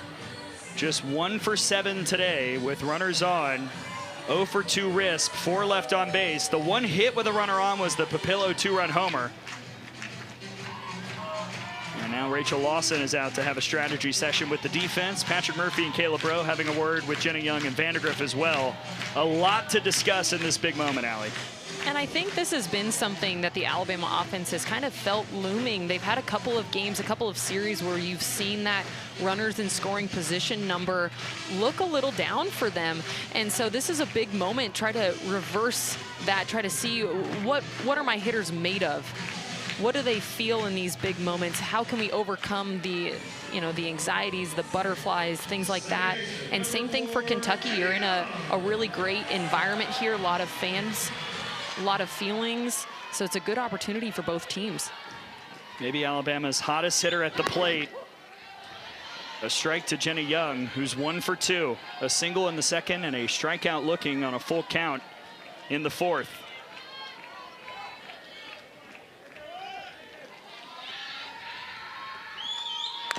Bunts it.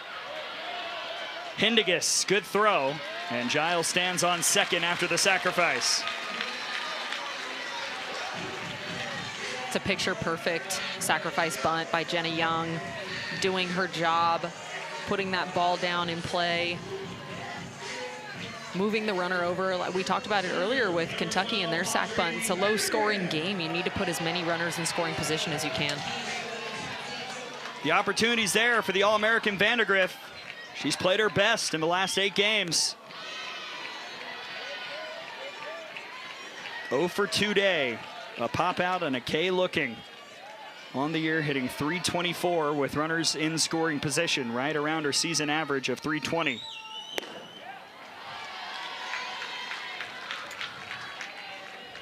And Audrey Vandegrift is no stranger to big moments. She's played in a bunch of them, and she's come up clutch in a bunch of them as well. High in the sky to left. Oni will make the grab, 2 down.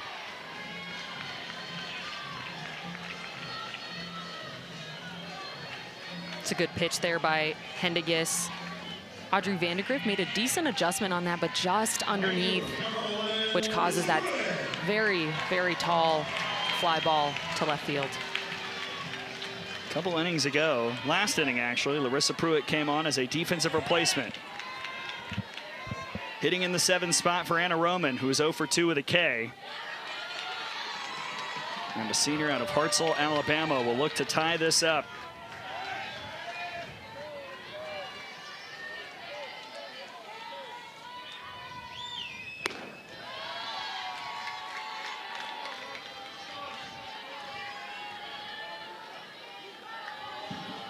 And Marley Giles at second base has some speed to her as well. So even though it's 2 outs, you're going to be 2 outs, 2 bases on the base path. So anything put in play as a base runner, you're thinking scoring.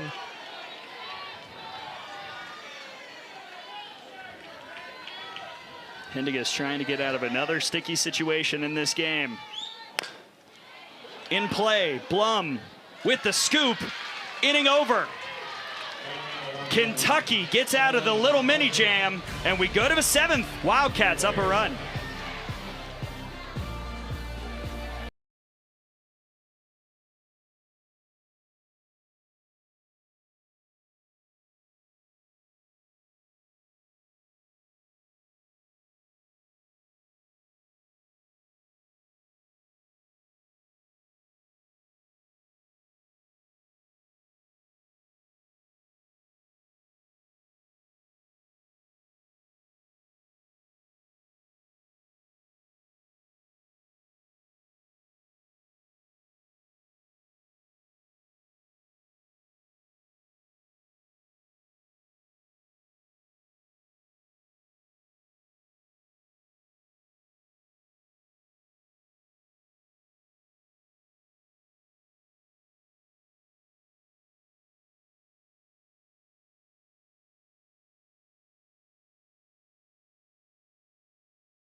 Well, through 4 innings, it was a pitcher's duel. Alabama got on the board with a 2-run homer by Papillo in the 5th, but Kentucky answered big time.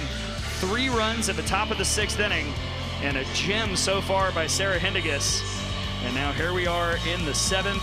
Wildcats have been better with runners on and certainly flipped the stat in the 6th inning after being outscored in SEC play 38-4 in that frame, a massive 3-0 edge to have this 1-run lead. And doing it against one of the best pitching staffs in the nation as well just goes to show the preparation and the adjustments that Kentucky has been able to make. 6, 7, 8 against Brisky. Clark, Oni, and Emmert.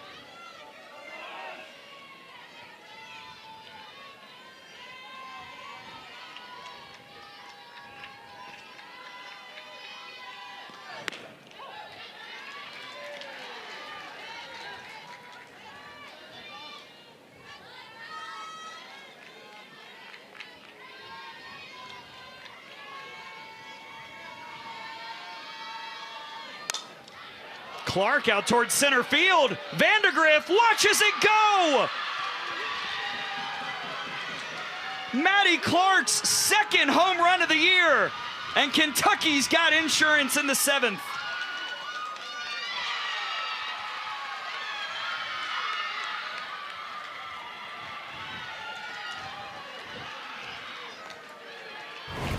What a swing by Maddie Clark. This is a changeup on the outer half. It's really not a horrible spot on the outer half of the dish. It's a little high, but Maddie Clark does such a good job of staying inside the ball, being long with her extension, and driving it over the fence for only her 2nd home run of the season.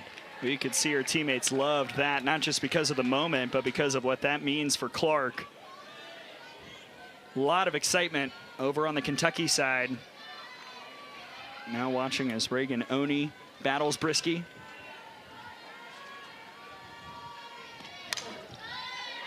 And especially in the 7th inning, knowing that Alabama's the home team, it's really important for Kentucky to put up those insurance runs. And so that swing right there by Maddie Clark is not just important for momentum, but insurance for the pitching staff for Sarah Hindicus.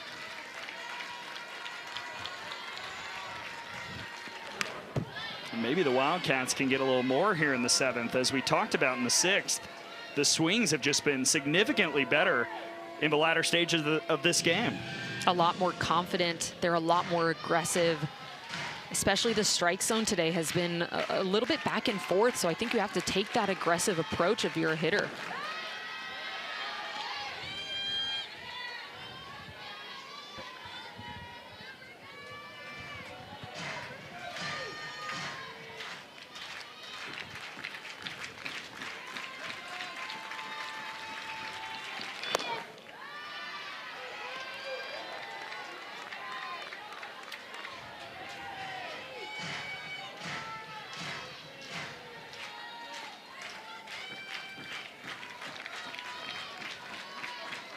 Two. Taylor, one down.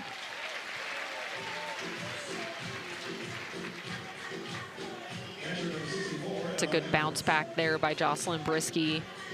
After you give up the solo shot, the next batter is really important to stop the bleeding, stop the momentum. Good job there.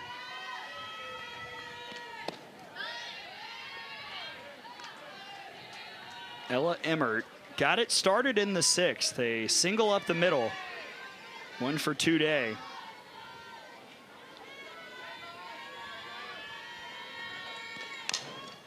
This is in play. Taylor, sidearm throw, brilliant.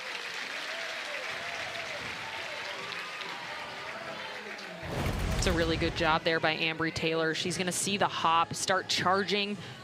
Gets it a bit of on the slow mid-hop, but she throws on the run right there. Super athletic play, accurate throw, good stretch by Brooke Wells all the way around. Really good job. It's been a really special defensive day.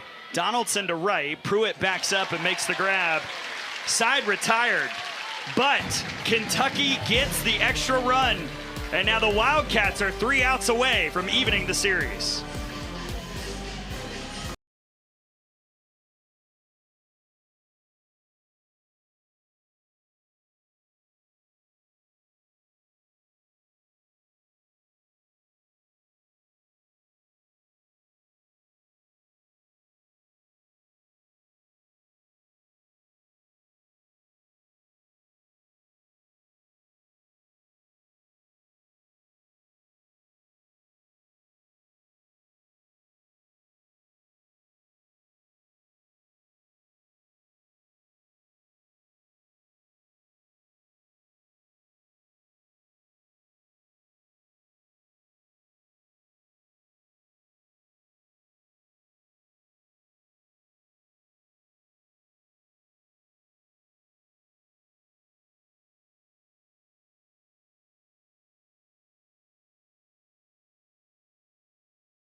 What a final couple innings for Kentucky. 3 in the 6th, 1 in the 7th, a 4-2 lead. Go into the home half of the 7th inning. Wildcats looking for their first win against a top 2 opponent since 2018, looking to snap an 18-game SEC play losing streak. Rachel Lawson has talked all week about how important moments like this are for her young team to grow up. A chance to show that growth against this Alabama offense, who Sarah Hendigas has shut down pretty much all day. 8-9-1 due up, Hawkins, Johnson, and Papillo. Sarah Hendigas has been absolutely brilliant in the circle, mixing in that changeup, working it through the zone, but then also expanding the zone when she needs to. If you're the Alabama offense, looking to be a little bit more aggressive, try to pass the bat down. That'll work. Hawkins out to the gap, and that's all the way to the wall. It's a leadoff double here in the 7th.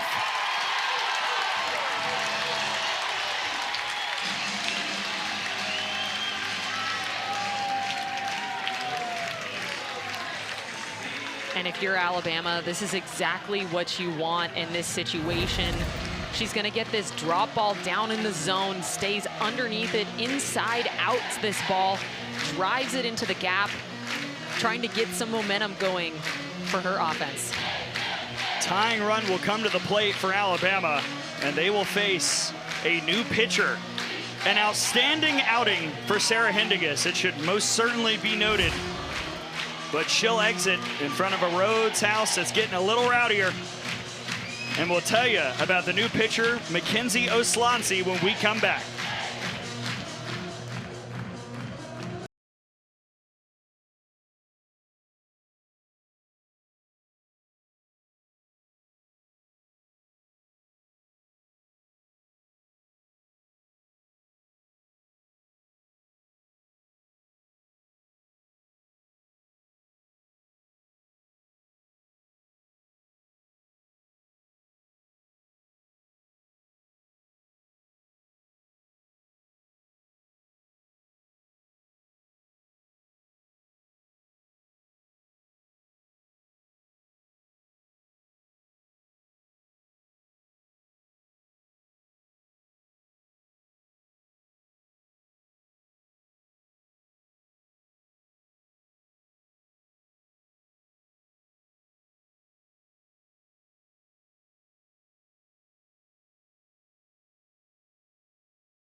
Is done for Sarah Hindigas, but she was phenomenal in the circle for the Wildcats today. Absolutely, and her changeup was just on fire, placing that for strikes, getting a bunch of strikeouts looking, and then also mixing it up with her drop in the zone as well. Really beautiful work by Sarah Hindigas.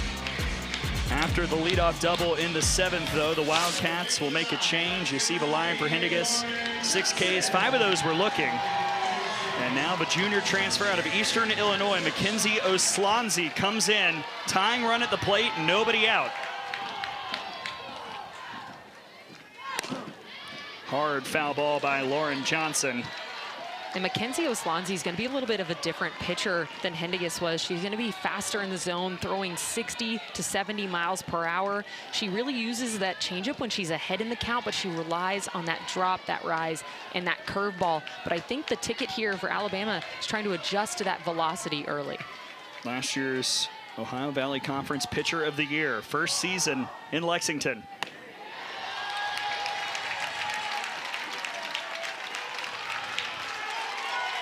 Johnson has hit the ball well. A fly out in the 3rd, a single in the 5th. As her sister Jenna watches on.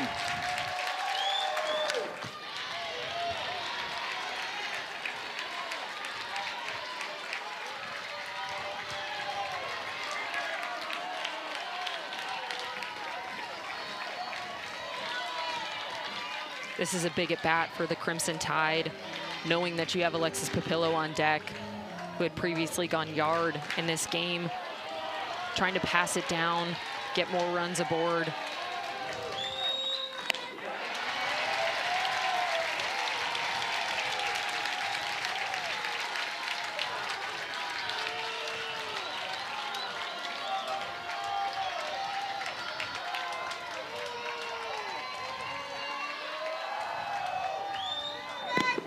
Got away. Hawkins to 3rd. Full count.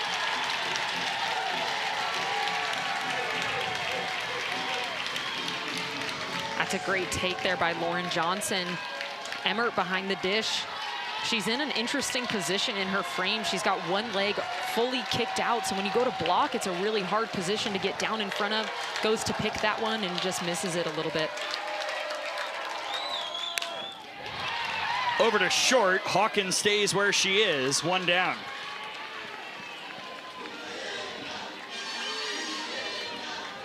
And up comes Alexis Papillo, who had that 2-run homer her last time up.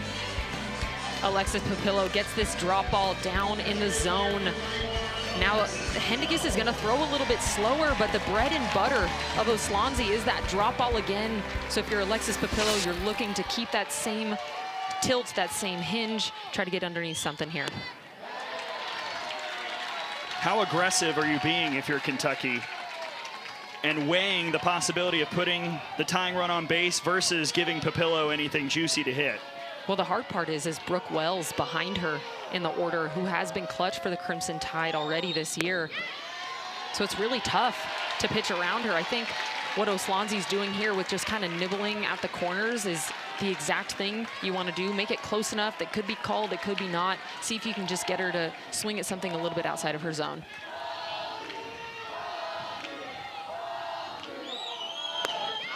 Late swing, 2-1.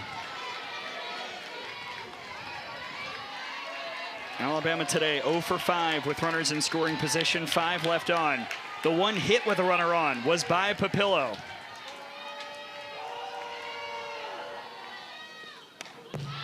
Two and two.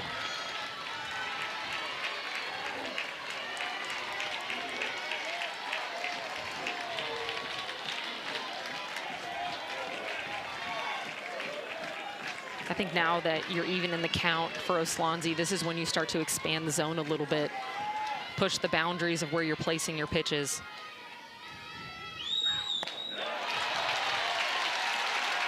Another full count.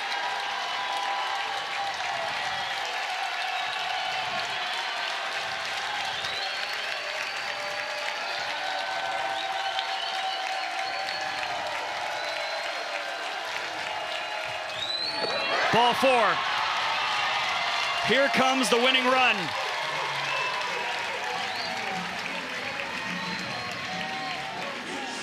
A really mature at bat by Alexis Papillo. Took the swings when she needed to, fouled some pitches off, and then was also patient enough to know not let that moment get too big. Have to get some credit to Emmert behind the dish too. Earlier, let one of those drop balls kind of eat her up, but now with a runner on third, when it really matters, staying in front of it, blocking that ball up, keeping the run from scoring. Rachel Lawson is chatting with Tatum Stolting, and we're going to see another pitching change for the Wildcats. 2 batters for Oslonzi. And last night's starter, Abby Hammond, will come in. We'll tell you about her next. Kentucky up 2.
What a moment for the freshman. Abby Hammond will come on to try and get the final 2 outs. The Lexington, Kentucky native looking to finish this one off. And yesterday did a pretty good job. 3 1/3 innings pitched, 70 pitches, 7 hits given up. Only 3 base on balls and 4 Ks though, but what she's gonna do well is she's gonna work that drop, the changeup. She'll work a little bit east and west with her screw and her curveball, but the big difference here is the velo, 62 to 65 versus Oslonzi before was thrown in the upper 70s. Try to just mix speeds here. Tying run on base. Here's Brooke Wells. Striped foul. She's got 19 homers, does Wells on the year, and number 19 came last night. And this was on a drop ball that she's just stayed inside and stayed in her legs. And what's really impressive is a drop ball to drive opposite field over the fence. That takes so much raw power. And Brooke Wells, with those 19 home runs, she has it. 2 walks and a K today.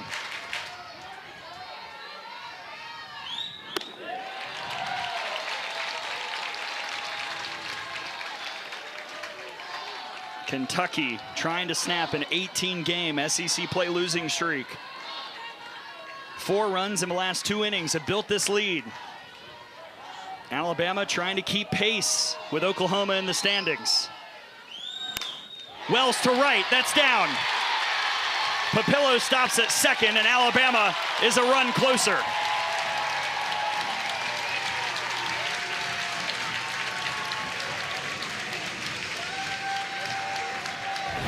Wells doing a really good job of getting this drop ball on the outer half. It's low in the zone, but once again stays in her legs, not trying to do too much with this, knowing that she needs to pass the bat down and continue it to keep it going for her team. A really good clutch piece of hitting by Brooke Wells. Tying run in scoring position, winning run at first for the freshman Ambry Taylor.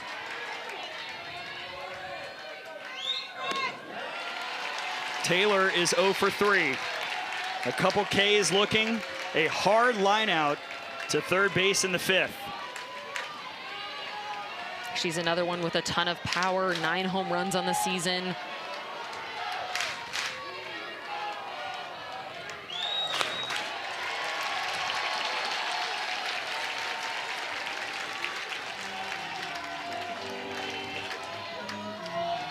I think this is a moment where you try to just pass it down, try not to be swinging too big, try not to be the one that's looking to put it over the scoreboard, but just continue to keep the at-bats going for your team.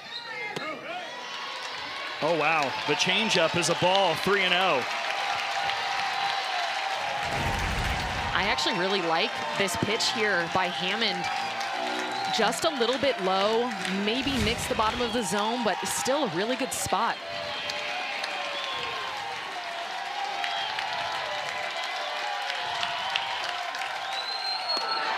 They're loaded.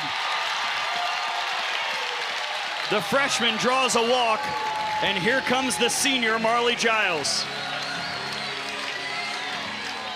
And I mean, what a mature at bat by the freshman, Ambry Taylor, especially since she had 2 strikeouts earlier in the game, to be able to calm yourself down in this big moment and wait for your perfect pitch. And when you don't get it, just take your walk to first base. A really good at bat there. And Marlee Giles, 1 for 3 today. Last night, she had a big home run for the Tide. Another drop ball down in the zone that she goes down to get. Marlee Giles has been working on keeping her hands inside the ball this year, and you see it there in her swing. Another opportunity here for the senior, having her best season yet so far. 4 career hits for Giles against Kentucky. 3 have been home runs. And a pinch runner for the Tide at second, the freshman Garrett Griggs. That's a bit of a crazy stat poll. 4 hits against Kentucky and 3 have been out of the park. On the year, hitting 400 with the bases loaded, and now Rachel Lawson wants to chat.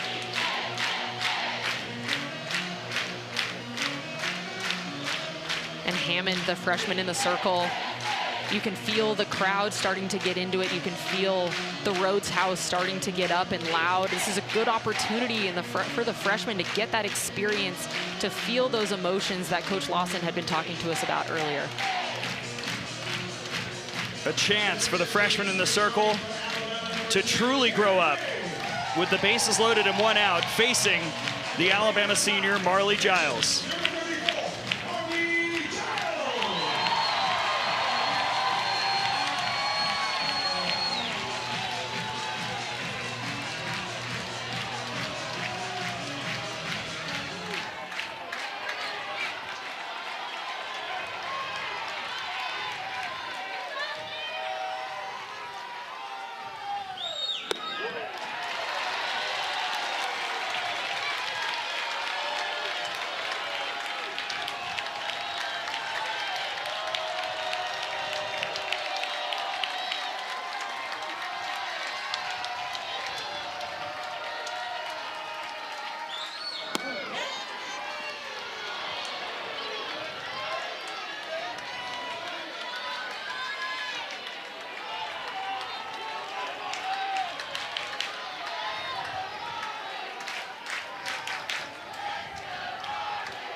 2 back-to-back really good pitches by Hammond. That changeup that she threw in there for a strike and then goes down and away with that drop ball.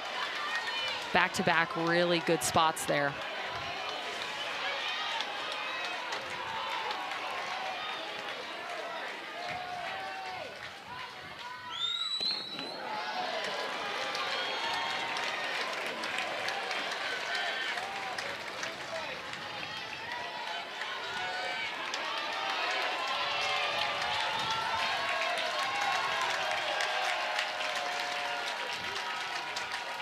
The 2-2.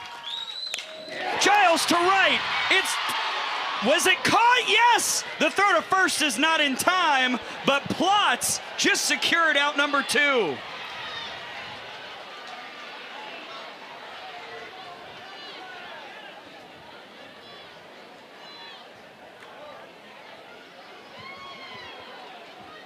And they may be taking a look at this, but Marley Giles doing a great job putting the ball in play, getting below that drop ball. A great defensive play, though, out in right field. This is a bit of a shoestring grab right by her feet. Now, Alabama got a little lucky here. Base runners for sure thought that was going to drop. You had a couple people way off the bag there. Alabama got a little lucky that that wasn't a double play. Well, the problem here, if you check our old friend Appendix G,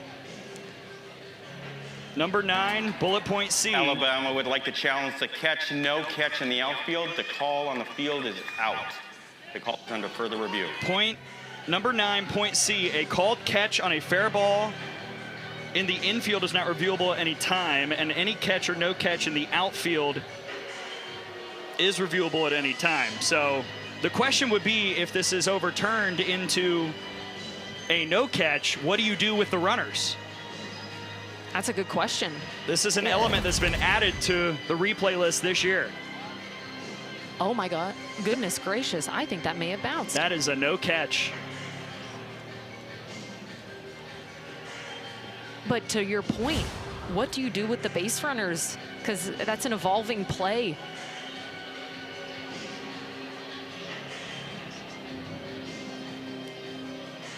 Well, and the other thing too is the base runners had to hesitate a little bit, thinking that there may have been a catch, may not have been a catch. So in real life, if that play were to have played out, would there have been an opportunity for a play at the plate? Would there have been an opportunity for a play at a different base? There's so many different question marks in a review like this. This is a fascinating decision that Birmingham will have to make. It looked from our first glance like this is a no catch. You think you just move everybody up one base? I'll pull out the rule book again. The trusty, dusty rule book. Here we go.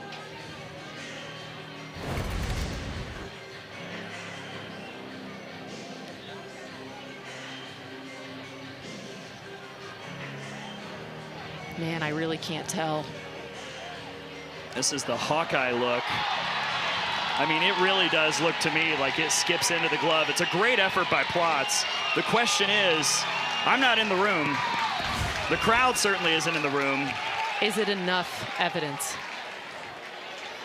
And Rachel Lawson's doing what we're doing, rule book out, probably asking the same question we are. If this is changed to a no catch, what do you do with the runners? Let's look at Appendix G in our trusty rule book.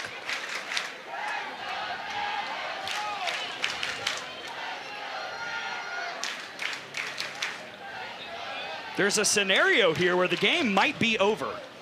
I'm not sure. But if they, for some reason, wanted to give an extra base to the runner that would have been at third,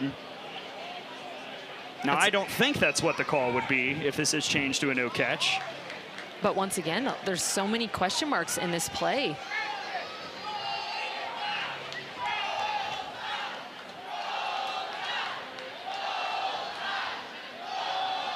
I think the safest assumption, if this is changed, would be no catch, bases loaded, 1 out. After further review, the call on the field is a no catch. All runners advance 1 base.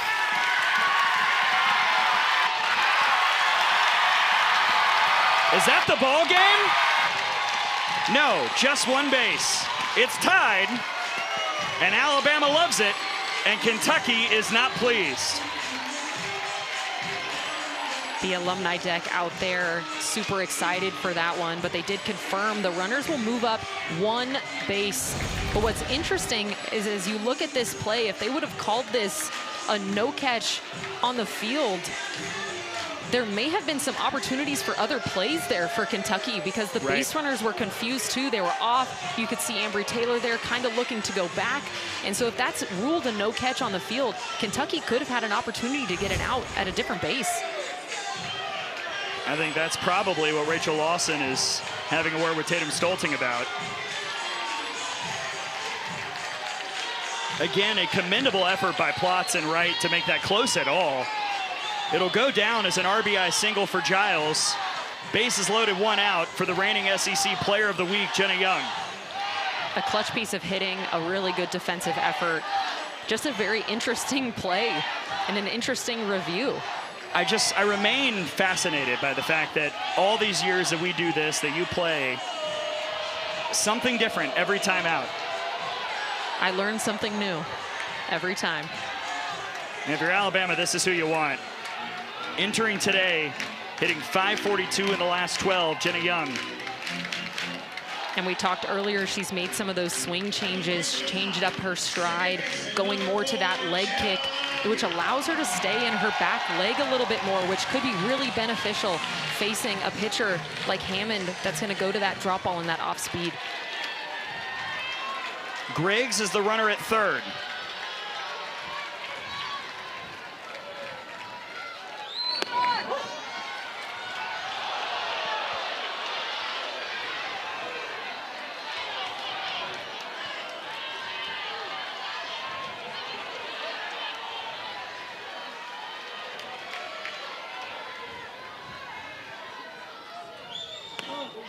Oh and 2.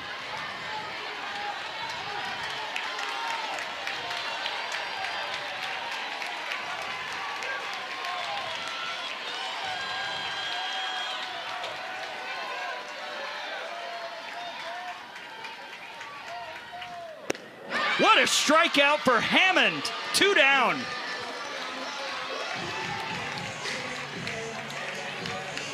Absolute beautiful placement here by Hammond. She's going to go to this drop ball in the outer half, but she sets this up with 2 rise balls outside before this. So Jenna Young is going to be out on her front foot. She's going to be off time and on top of that drop ball in the zone.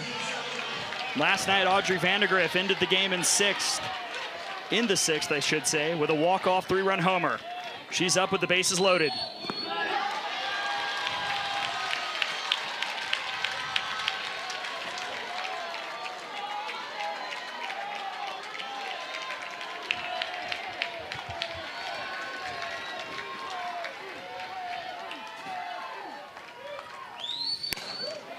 Tough play at short. Clark to first, not in time!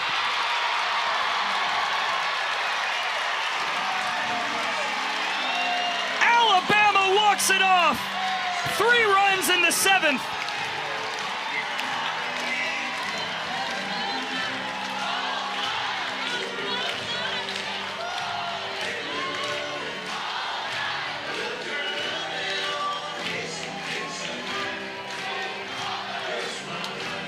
And what a moment for Audrey Vandegrift, using her speed, knowing that if she puts the ball in play, she's going to make something good happen. And you can see the numbers there. Alabama taking their first 6 SEC Series wins since 2012. You'll see here Audrey Vandegrift, this drop ball in the outer half, not doing too much, trusting her speed, knowing that if she puts pressure on the defense, she can make something happen. And that's just a really, really tough play for Clark there, having to go to a backhand on somebody as speedy as Vandegrift, and ends up being the walk-off for the Alabama Crimson Tide. Alabama today, 4 hits with runners on. 3 of them came in the 7th inning. Capped off by the RBI single by Audrey Vandegrift. Alabama takes the series The alumni getting greeted by the Tide players. And we'll chat with the hero on the other side as Alabama wins it 5-4.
Alabama celebrating following a walk-off in Game 2 to win the series against Kentucky and set up a chance to sweep tomorrow. It was a bonkers game. No score through 4. Alabama was up 2-0 after 5. Kentucky mounted quite the comeback.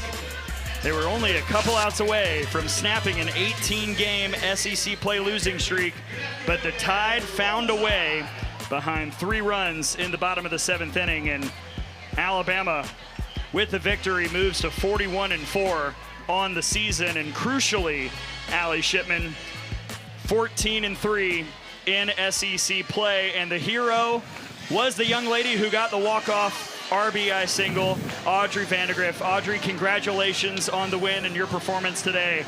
Walk us through that moment, that final at-bat where you got the walk-off to win it for your team. Yes, sir. Well, first off, I just really appreciate it. I appreciate all y'all do for us. But, you know, it was funny. We were all in the dugout. I was looking left and right. I said, who do you think's going to walk it off? Who do you think's going to walk it off? We had our money's on Ambry, had it on Brooke, but by golly, it took all of us. And I was lucky enough to be the person who had the bat in their hands when it mattered. And I was honestly like low and hard. I knew my last at bat was a pop-up. And I just wanted to make the adjustment for them.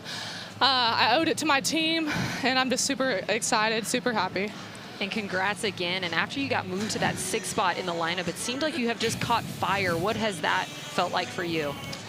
You know, when Murph first told me, he brought me in and told me, and it just kind of brings me back to my freshman year. First time I stepped foot on this campus, I told myself whatever the coaches said, I was going to say yes, sir, yes, ma'am. I was going to do whatever they did, whatever they told me to do, because they know what it takes to win at the next level. They know how to win a national championship. And so when he told me, I said, yes, sir. And I was going to be the best. I told myself I was going to be the best 6-hole in the country. And I just want to do that for my team. I want what's best for my team. And luckily, I've been able to show up for them these last few days. Audrey, you lost that game earlier this week to Samford. You had moments in the 7th inning as a team to try and make the comeback. And Coach Murphy said, well, he hated that there was a loss. He hoped that those moments would get you ready for the future. How much has what this team faced prepared you for a moment like this where you're able to put up 3 runs in the bottom of the 7th to walk it off? Yes, sir. You know, I really believe it came down to Tuesday. That was the first time we really faced major adversity, not only with the other team, but also with the umpire. And that's how the game goes. That's what makes this game so special, is because it's a human umpire behind the plate, and you have no idea what they're going to call, because it's human nature. We all make mistakes. We all have bad calls, but they're back there. They're going to war just like we're going to war. So I give credit all to them, because it's a hard job. And Bro told us this week that we'd see it again. We'd see another umpire that, you know, things may not go our way, and today that was the night, and we had another chance to come back and fight because it didn't go our way on Tuesday. And I'm just super proud of this team, because we didn't fold. We didn't, you know, make excuses. We just showed up. We showed up for everybody, and we got the win. And as your teammates stack some snacks on you, I just wanted to ask, what's it like to have this walk-off and have this win on Alumni Weekend in front of some of the greats that had played here before you? You know, it's a privilege to wear the A. It's a privilege to have these throwback jerseys on, but it's even more of a privilege to have all the alumni in the left field stands. Like, gosh, they just don't make them like they do in Alabama, and I'm so excited. It's an honor and privilege to play for Murph and to play for the stars that have played in this jersey before, and I'm just so thrilled. I'm so blessed, and I'm so thankful to wear the A. Well, Audrey, congratulations again on an epic performance, an epic ending, and best of luck the rest of the weekend. Yes, sir. Roll Tide. Audrey Vandergriff, the walk-off hero, as Alabama takes down Kentucky 5-4, and the Tide will look to sweep tomorrow. The Wildcats will try and salvage Game 3. For my partner, Allie Shipman, and our entire hard-working SEC Network crew, and our guests, Haley McClinney and Montana Fouts, I'm Gray Robertson saying so long from Tuscaloosa, where the final score is Alabama 5, Kentucky 4. Thank you so much for joining us. This has been a presentation of the SEC Network. Have a great evening. We'll see you next time, everybody.